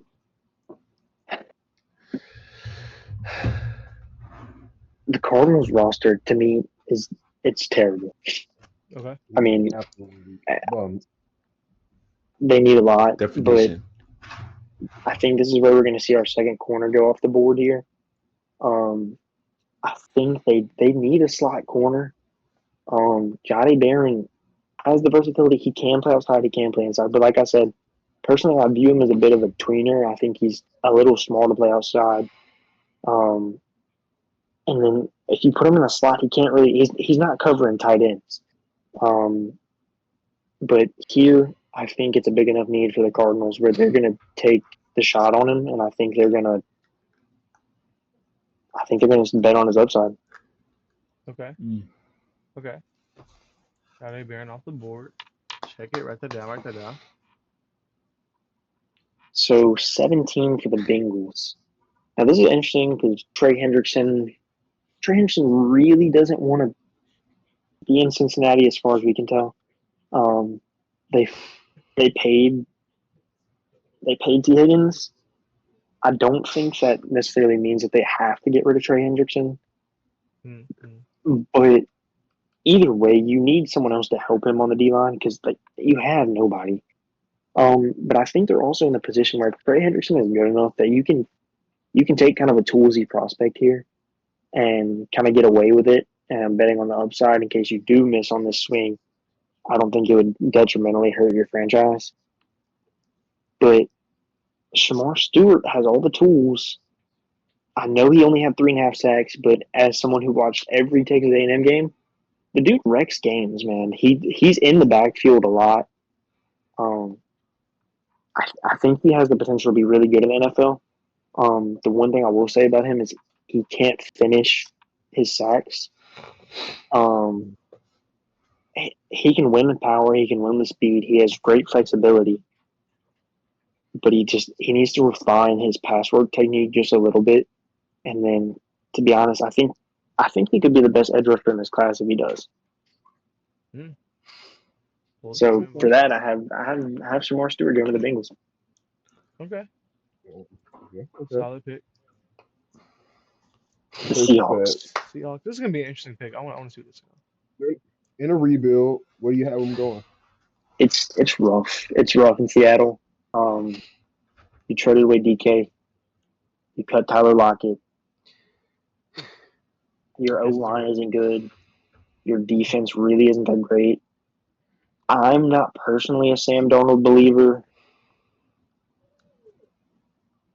but I think I think the league has really realized, especially because of the Super Bowl, which, I mean, it was a known fact before, but Trenches wins ball games. And the interior O-line for the Seahawks is really bad. So someone that has been mocked in the late first round a lot that I'm a bit higher on than the consensus is Gray Zabel. Okay. I think Gray Zabel's a dog. If you look at his Senior Bowl highlights and everything, dude, there's not a rep that he lost. And I get, yeah, he played at North Dakota State, but he was going up against top tier people at the Senior Bowl, and he didn't lose a single rep. And it's not like they were close. He was dominating people at the Senior Bowl. He also has versatility. He can play center, guard, and tackle. He can play anywhere on the O-line. And I think for a team that's O-line is in shambles, I think that's really important. I have Gray Zabel going to the Seahawks.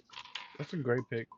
I would say don't let that North Dakota, South Dakota, that FCS level football fool you. If you can play, you can play. Right. Yeah. Like especially the last couple of years, they've been producing, especially O linemen. Like there was McCormick who went to the Steelers. There was Cody Mock a couple years ago. I want to say it was Cody Mock. He went to the Bucks. And he's a solid like starting guard. He's a solid guard, yeah. And then the Broncos it was Quinn. Is it Quinn and he went viral. He had his belly hanging out at the Senior Bowl. But like, like South Dakota State, North Dakota State, FCS, they produce some linemen. Don't sleep. Yeah. At 19 for the Bucks. The Bucks defense is old. It's aging. It's like I forgot who said it earlier, but they're holding on to their Super Bowl defense. And those players are old. Personally, this isn't a Micheal Williams spot for me. I'm not that high on Micheal Williams. I do think he has the tools to be good, but he really didn't show me that much on film that there is to be excited about. I mean, he could be in the backfield a lot, but I mean, you had people all over really helping him out, right? Like Jalen and everything. He wasn't getting all the looks. This is a Jahad Campbell pick for me. I think he's the best linebacker in this class. He's a dog. He can get after the pass. He can do all of it. But yeah, I think this is a Jahad Campbell pick for me. Solid pick. Okay. Solid pick. Tampa's been needing that A1 linebacker. I guess I got him. Finding somebody to replace the void that the 2 years of Devin White, because he had those productive. He was like his rookie year, and like the year after he was a star, and then I don't know. Then Levante David getting old, like just someone finally filling that void. It's definitely an aging defense. I think without a solid to great linebacker core, you're never gonna have a good defense. So I love that pick. Yeah. So that brings us to 20 with the Denver Broncos. They have a pretty good defense. Their defense was top 3 in the league last year, in my opinion. They don't have a running back, and Amari Hampton's still on the board, and I think Amari Hampton's a dog. Right. I think he's honestly Sean Payton could use him really well. He's a very physical runner. He gets downhill fast. He hits the gap, and he's gone. For that, I mean, I have Amari Hampton going off the board here at 20. Not a crazy pick at all. Not a crazy pick at all. All right, here we go. Pittsburgh Steelers. Talk to me now. Aaron Rodgers does not want to play for the Steelers. Because he's a Saint. You know who's still on the board? Don't say that. Jackson Dart. Jackson Dart is still on the board. Which I thought I was going to say like Tyler Shough. Nah, Jackson Dart is still on the board. You bet I go with the 22nd pick. The Pittsburgh Steelers have selected Jalen Ramsey. Nah, man. Nah, it's Jackson Dart. Jackson Dart can play. Yeah. Jackson Dart can play. He improved every year he was in college. His completion percentage went up about 2 or 3% every year. The dude, don't get it twisted. The dude can ball. He can make every throw you need him to. He's mobile, man. He runs people over sometimes because he's not a small guy either. I think he has the grittiness to play for Mike Tomlin. And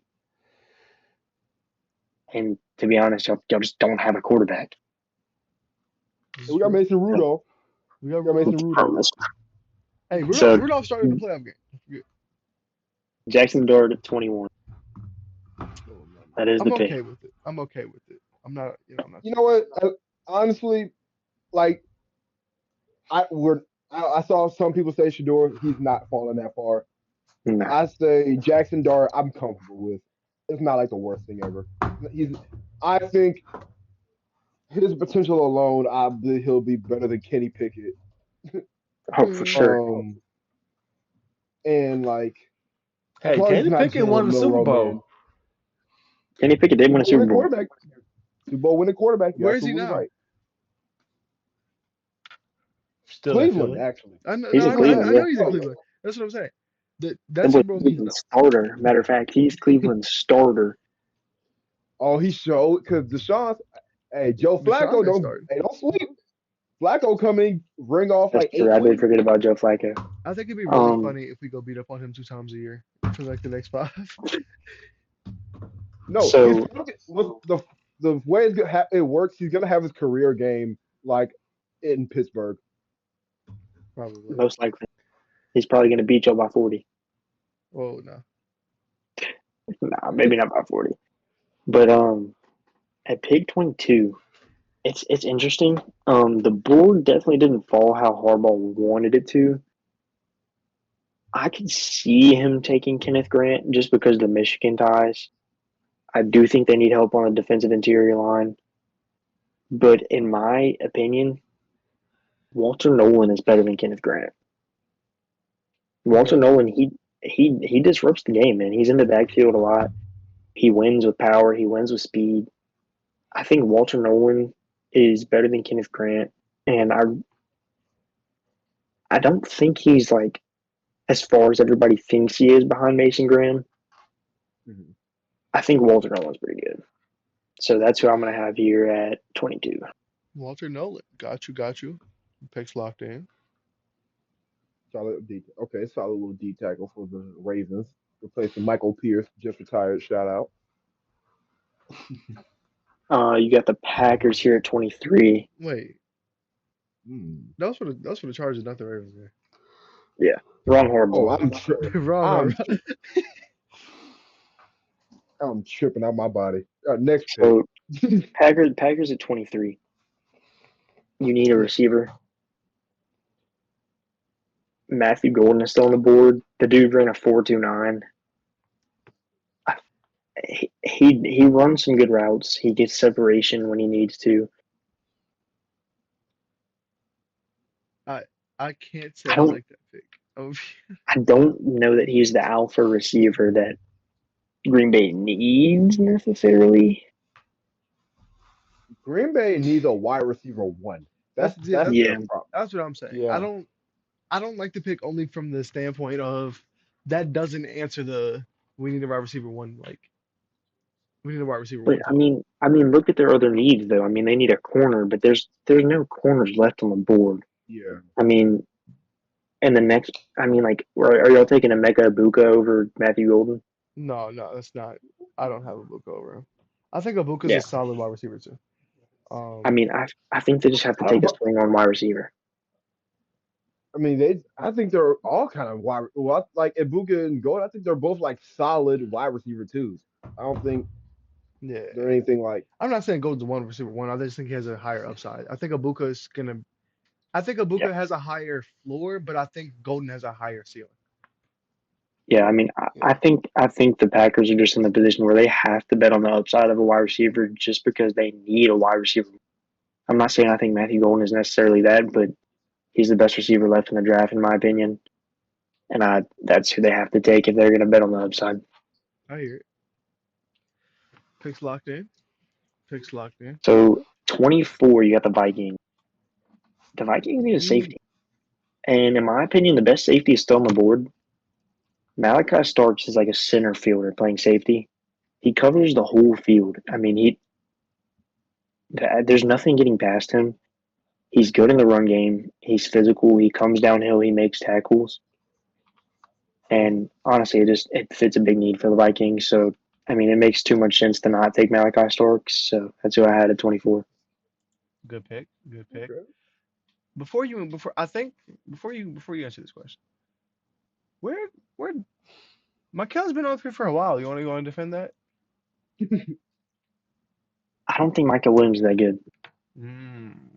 I was just saying I for really any don't. viewers that have been watching Micheal just gradually fall. So, for the people who really like Michael, if you go back and you watch, there was times where he's in the backfield, he's doing what you need him to do. But I mean, he squeezes the line really well, especially playing against like counter run teams or anything like that. He's a smart player and he has the tools, but in my opinion, he just hasn't put it together. I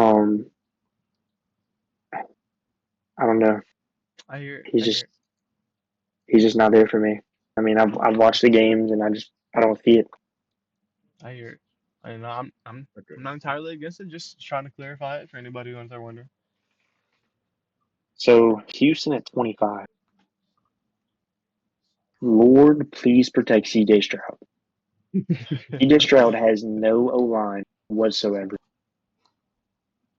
I think you pair him back up with Josh Simmons. I know Josh Simmons has the foot injury, but I think Josh Simmons is arguably one of the best tackles in this class when healthy. He put it on film that he could be the best tackle in this class when he's healthy. So I think you're betting on the health of him and the upside of him because you desperately need to protect your franchise quarterback that got sacked way too many times last year. Way too many That's funny. times. I saw somebody projecting like making it Buka to Houston. That I'm makes like, no brother, sense. like, Yeah, I mean they they did have that. Tank Dell. They They only have did Tank that Dell. They have solely Nico for Collins. I mean, Ohio State, and Tank Dell is going to miss the upcoming year. Aside from that, like, and so what? You lost Stephon Diggs, but I mean, you still got Nico. Yeah. You're gonna, still got Rob. I wouldn't say Robert Woods, probably ghost of Robert Woods. But Bobby like, Trees. they need O line. They need O line before they get anything. Talk about some weapons. for I think sure. you get another receiver in the second round, low key. This Exactly. receiver class is deep, and who's to say the Texans can't trade up in the second round and still get a Mecca Ibuka? I Exactly. mean, Yeah. I think it's definitely so. 26, you have the Rams. The Rams really need a corner, and we were talking about it earlier. The whole Jalen Ramsey thing. Could he be going back to the Rams? I think it's definitely possible, Yeah. but I still think even if they bring him in, they still need help. And someone that I'm a lot higher on than the consensus, who is honestly, he's my corner three in this class, is Trey Amos out of Ole Miss. I think the dude's a dog. I mean, he plays good and off man. He can play press man. He has the length and the speed to keep up with receivers. He plays his cushion well. He's good in a zone scheme too. He reads the quarterback well. I don't think there's much more you can ask for in a cornerback prospect. And I think it fits the Rams' biggest need currently. I mean, he desperately need corner, and I'm taking him over Maxwell Harrison and Siobhan Revel, just because. I I'm mean, I pretty think high he's on better. I Maxwell. I'm think not gonna lie, but I think he I just. like I'm saying Maxwell Harrison. you like the guy at East Carolina. I do. Siobhan Revel's good, but I think Trey Amos is better. I hear it. I don't say I agree. I think Maxwell is that lengthy like is that lengthy absolute wide receiver one shutdown sniper. That's how I look at Maxwell. But Yeah, Trey Amos for me, he kind of fits. Like he's more versatile in what he can do. He can play in zone. He can play in man. He's a smart player. He's lengthy. I mean, I think he can just do it all. yeah, And he's my corner three in this class behind Jade Barron and Will Johnson. I'm with it. I'm So with I it. have Trey Amos going to the Rams. All right, we got pick 27. We got Baltimore. Unfortunately, George isn't here to hear this pick, but George would he'd probably like this, honestly. Baltimore needs edge help. oh shit. A person that's fallen down my board that we just talked about a minute ago. Micheal Williams is still on the board. Mm-hmm. I think Baltimore is good enough to bet on the tools and the upside of Micheal Williams. And I think they have the scheme that might be able to unlock what he can do. They can move him around. They can use him as a chess piece. I think it just makes a lot of sense to take Micheal Williams with him still being on the board. I like that pick. I like that pick a lot. Yeah, Ravens are definitely one of those teams where, like you said, they have the talent to where they can take like a 50-50 pick Yeah. and kind of try to bank on the upside without it hurting them too much. Yeah. But Yeah. I like the pick. 28 with the Lions, I had to think about it a bit. So they really need edge help. The D line is where they need the most help. Outside of Aiden Hutchinson, they really don't have anything. So I was kind of torn between Kenneth Grant and James Pierce. James Pierce he's good, but I think his off the field issues drive him down just a little bit, and he's not going to fall far from this pick. But I have Kenneth Grant going here. They need someone who's going to stop the run. He's physical in the run game.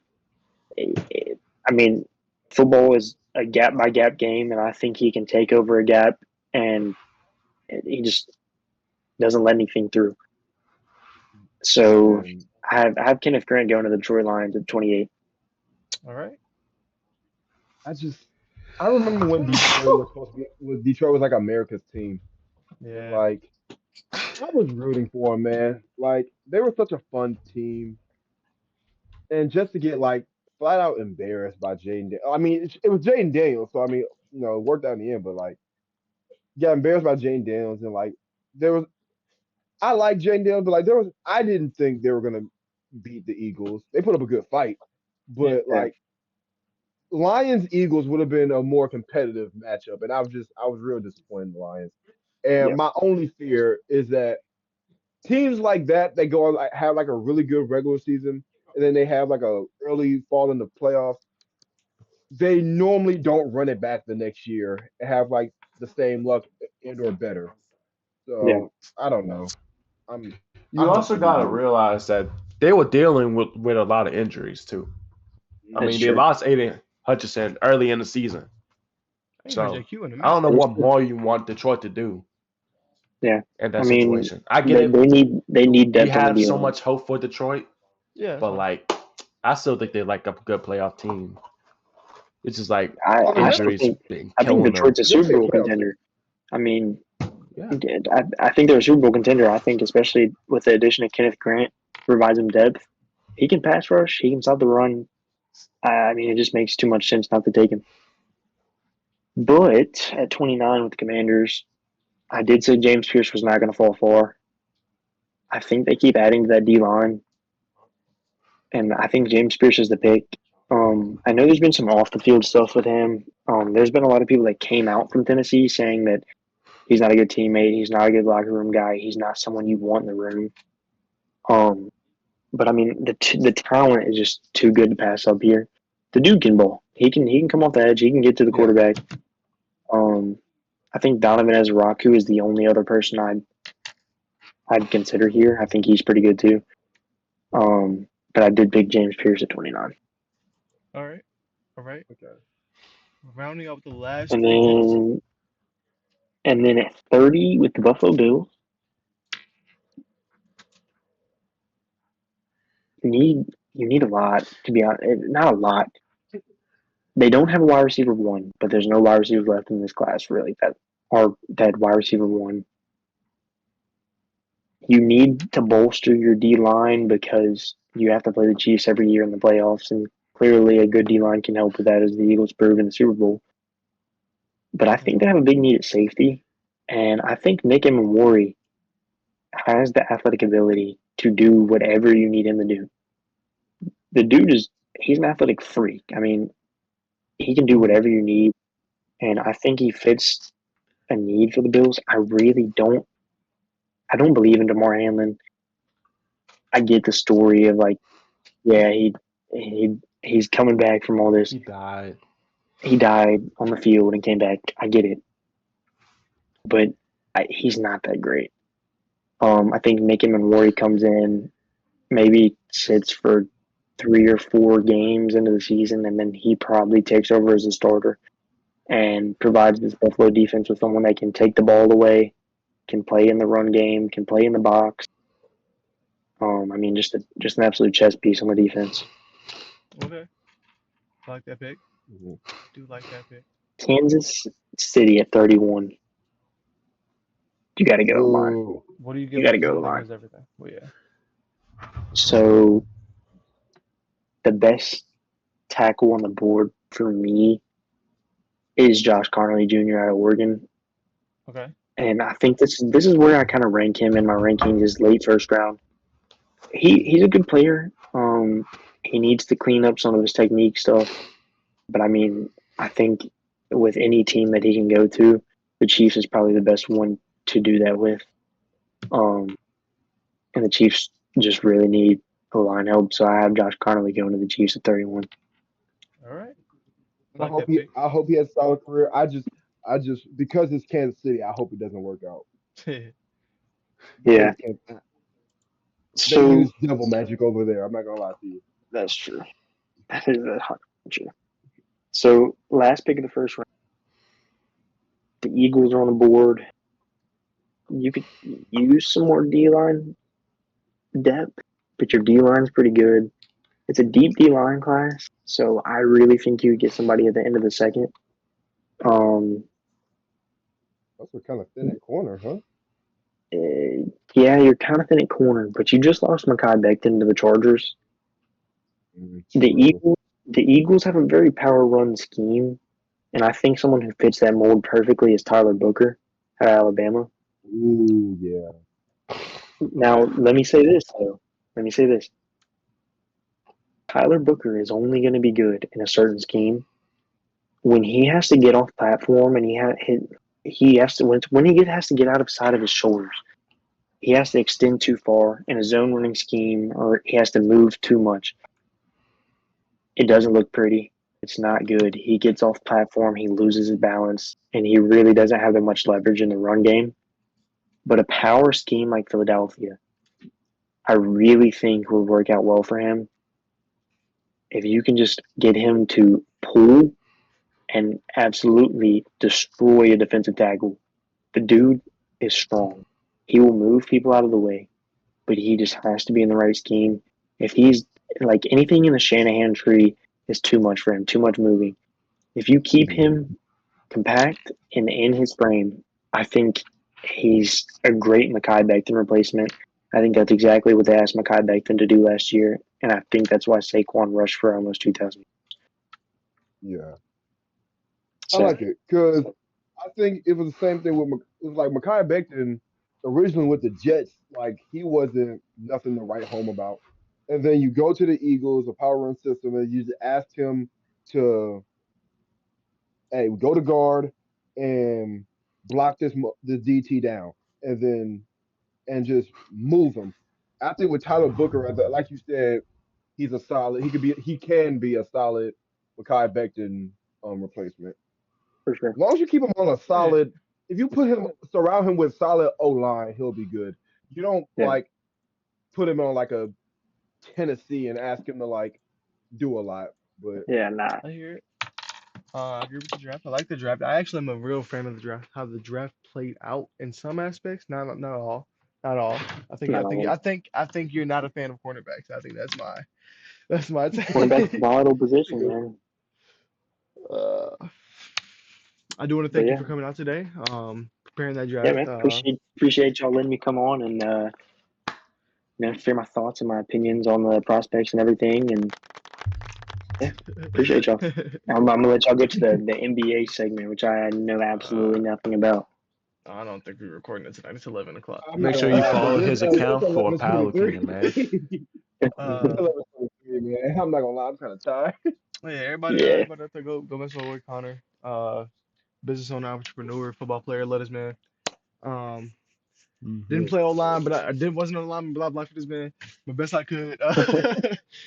Uh, Got that brother killed. My fault. hey, not My me. fault. Who said Not that? Indeed. me. Who said that? Not Who me. said Not me. that? Hey man, Shout out Coach Dean. Shout out Coach Dean. let the record show. I asked Coach Dean to stay after practice and help me with my technique. That boy played. He said he was talking about O-line and fucking at LC. That boy said go home. I said okay. Hey, he was the first one to leave practice every day. That's great, and it's great. You know you always got the first guy in, the last guy out. He was the first guy in and the first guy out. I've never seen it. He wasn't the first Last guy guy in. He in, was like last guy in, first guy out. It was that. ridiculous. I mean, It's crazy, ridiculous. yeah. And all I know, who wouldn't do that? Coach Pennywell. Shout out. Shout out Coach Pennywell. We shout out good Hey, coaches. Actually, Shout out Coach Coach another J's Henry. homeboys. Shout out another Coach Coach J's Henry. homeboys. Shout out Coach Oh, Henry. true. shout out Coach Coach Henry. Henry the GOAT. Actually, another shout out, Coach Dartez and Coach Jackson at Baker High School. Shout out. True. I saw they made the playoffs this year, so you know what? Good for them. Good for them. The GOATs, man. Best coaching staff we ever had. Absolutely. What? Oh my God, that coaching staff and Dean is night and day. Oh my God, it's night and day, and like not a good way. Like, like, Des, you don't understand. You don't understand. Listen, I don't understand. I know the best coach I ever had in my life was Matthew Carmouche. You know what? That's good. Amazing That's a powerlifting good coach. Amazing powerlifting coach. Um, if we compare it, that's different sources. If we compare that, it was night and day. Okay, Des, I have a question. And JQ, so with Carmouche, when you went into a powerlifting meet, did you feel prepared? You was like, you know what? We've been doing practicing hard. I feel like we're gonna win this. Yeah. I want That you to man know, would work you to death. That man would work you to death. Carmouche would But kill it, everybody. it wouldn't be like too bad. It wouldn't be like too bad. Like, oh my You gosh, say man. it wouldn't be Oh, too I feel bad. like a There were slave. literal days where we were jogging around the weight room in a cloud of our own sweat, bro. Like there was literal. like, But you can't Carmouche lie had the though. You most can't lie. You feel good. You feel good. Not after the morning. yeah. Like when you wake up or something. Okay. He Hey, would Connor, overwork you, but like not like too And much. it was You a know good what I'm workout. It was saying? always a good Like, workout. yeah. Connor, I when you miss was there for those. I miss Dartez those. years, one thing I can say about Dartez is whether we were actually gonna win the game or not. Every game we felt prepared. We were like, we have a chance. Yeah. I mean, we went into Tioga thinking, damn, we're finna run their shit. We were convinced it was Thursday night, first game of the year. We convinced we were finna beat Tioga. Got our tail whoop 40 nothing. Yeah. I mean, But at least you but had I that mean, confidence. we lost 40 Exactly. nothing, but we went to the next week with the same exact confidence. And guess what we did? Exactly. We put up 60 on Booker T. Exactly. Y'all Two had that touchdowns by the way confidence. that game. Shout out. But I remember first like, week we go to Toga. okay, so that was my point. So aside from block, because block we had confidence that we shouldn't have had. I'm not gonna lie. Actually, it wasn't even. It was like literally all the younger guys that was like, oh man, we finna beat the shit out of block, bro. We finna beat block because block has historically been ass. Was there any other week where you felt like we're gonna win this game? No. Aside from block. I mean, maybe Booker T. I really didn't think that they were that great. I'm not gonna lie. Off of emotion alone, not talent, I thought we would have put up a fight against Peabody. That's what I was. I thought whenever we go against Peabody, with Peabody absolutely killed us. I thought that I was sitting there, I was like, I don't think we're gonna win. But I was like, you know what? Walk. The emotions might be high. We might win. Man, I ain't never been so sad, so mad to see a white man turn to silence for his team. I'm talking about James. Bro. Like, y'all playing? He's going to play college football, guys. He is. Hey, you know what? He is committed to I think it's Lion College. Shout out James. Shout out James. I was just Hey, Well, bro my thing told is me like he was going to go to going. UConn. You're going to UConn. UConn don't even have. Well, yes, they do have football. Nah, I'm talking about a couple of years ago. He told me, dude, when I graduate, I'm going to have a scholarship to UConn, and that's where I'm going to play. I mean, you know what? He might. He could easily go to this college, ball out, transfer to UConn. You never know. You never know. Who knows? But Never know. my thing is Peabody week because it was after the Avoid scrimmage. I didn't play Avoid. I was like, okay, I felt good. I'm like, bare minimum, like off of emotion because I knew I cared. I knew Connor cared. I knew the seniors, Devontae, Eric, every cool. We would want to win. I knew that we cared. But then again, also I'm knew scared. that everybody else was either never played football a day in their life or or just not good. Just it was either that, and I feel like a lot of the freshmen didn't have that same type of like wanting to win against Peabody because it was like they don't know the rivalry. They haven't been there for it. Yeah, I mean, Exactly. And like, I oh my, remember. I don't even remember what game it was. What Darren, you might remember. what? It was halftime. Actually, I think it was against Arcadia. It was homecoming, and at halftime we're down like 4 touchdowns. We go into the locker room, and we're about to leave out the locker room, and we're sitting there like huddling up, and I start like cussing the whole team out, and I'm sitting there like, I know y'all don't give a shit, but I give a shit because it's my senior year. It's my homecoming. I don't want to be the only one that cares. Did we play Everybody Arcadia for homecoming? thinks so. Who did we play for homecoming senior year? Well, I think it was Arcadia. It I was think it was Arcadia. It was Arcadia. Arcadia. It was Arcadia. It was Dude, Arcadia. No, no, all I it was remember. Buckeye.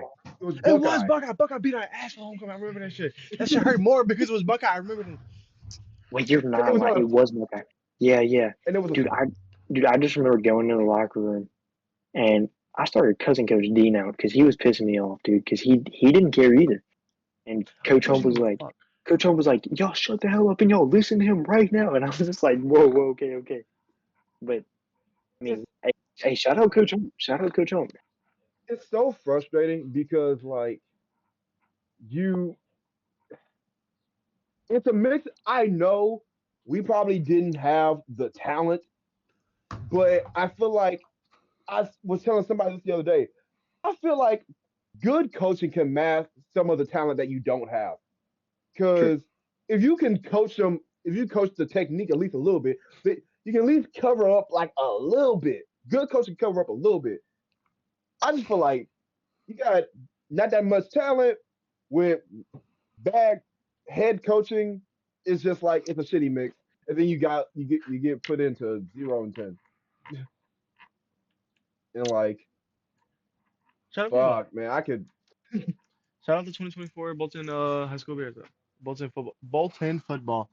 Shout out Coach Dean. Shout out Coach Hey, Ramirez. Shout out Coach Ramirez. to this point, Uh, to this point, I don't think no, because me, me and Connor were on the last Bolton football team to win a game, and that was junior. That was junior year because we didn't win one senior year, and they didn't win one this year.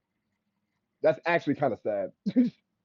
That's crazy. Like they're on because there was 10. There was 10 the senior year, 10 this year, and then after Marksville, we lost like they're on like a 22-game losing streak. sad as fuck. Damn. I'm not gonna lie. That's sad as Shout out. fuck. What That's what happens when you get screwed over. Way to make history. Was August still quarterback this year? He was a running back. They had a They had a freshman at QB. They had a kid named I think his name was Royce, but you remember Royale? That was her brother. Yeah, he was not. That shit is just stuck.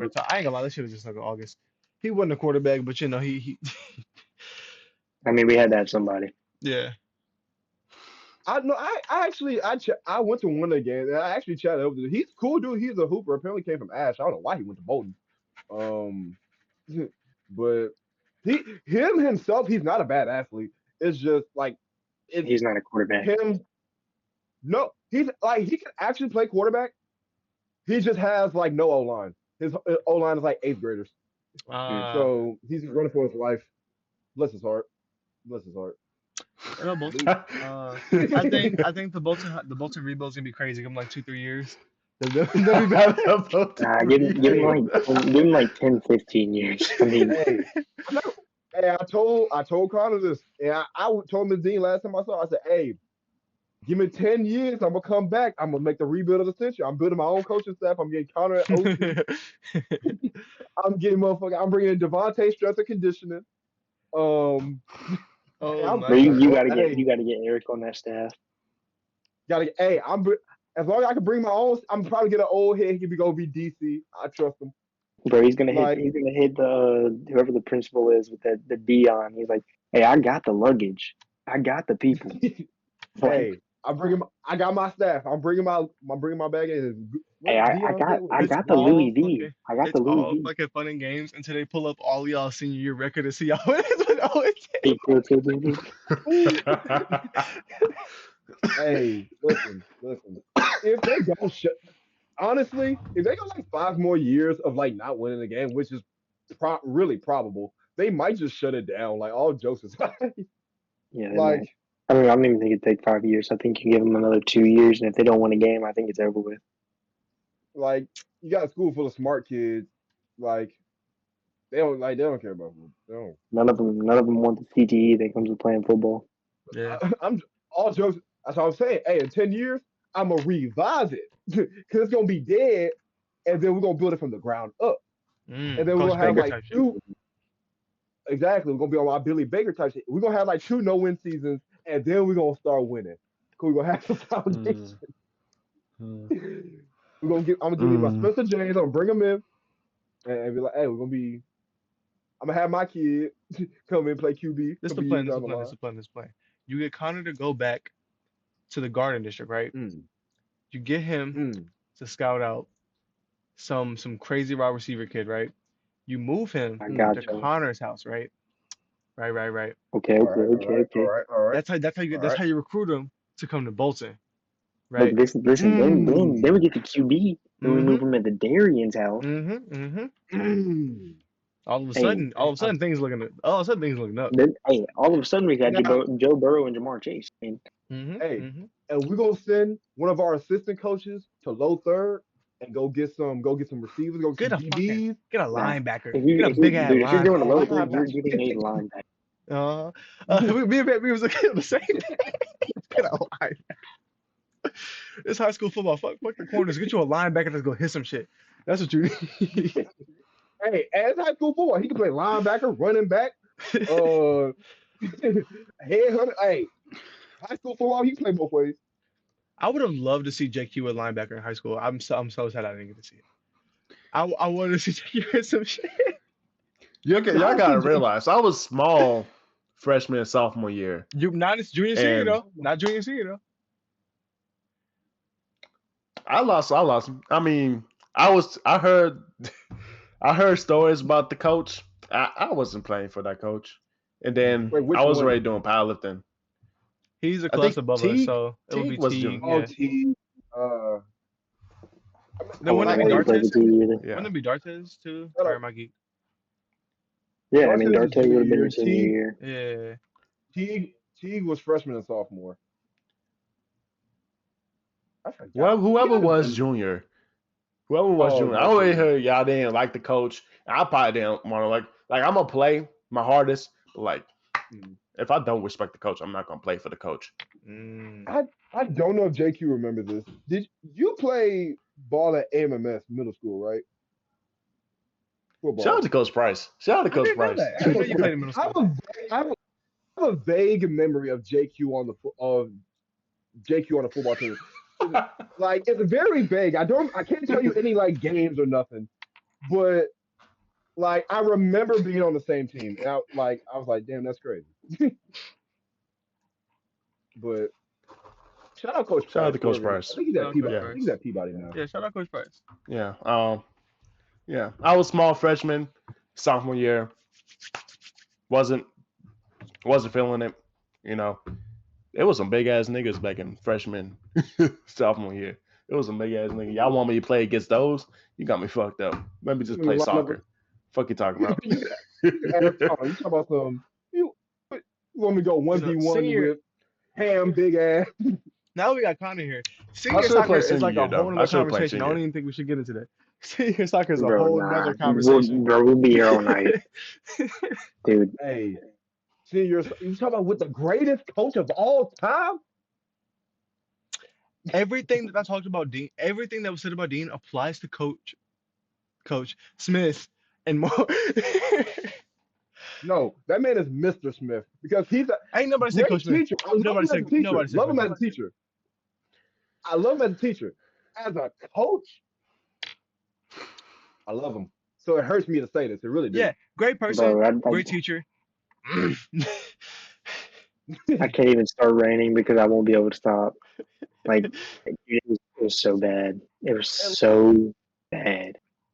Connor, remember this. We had we had Ballard, and like he wasn't nothing to write home about. He wasn't nothing to write home about. But like, I fuck with Coach Ballard. I fuck with Coach Ballard though. Like he was cool at least. Coach. But Smith made Ballard look like a god. Nick Saban. Like, oh my God. It's funny. The bet, like, soccer-wise, aside from Coach Kenny, shout out Coach Kenny, the best coach I had was Connor's brother, like, what was that, sophomore year? Dude, we were nice that year. That man, he was the J.J. Redick of Bolton soccer. He was a former player, came in. You trust him because he just knew what the fuck he was talking about. Hey, shout out Alex. He's probably gonna be watching this, bro. Shout out Alex. Shout out Alex. Shout out. Hey, clip this. Hey, shout out Alex, greatest Bolton soccer coach of all time. Clip this, clip that, clip this.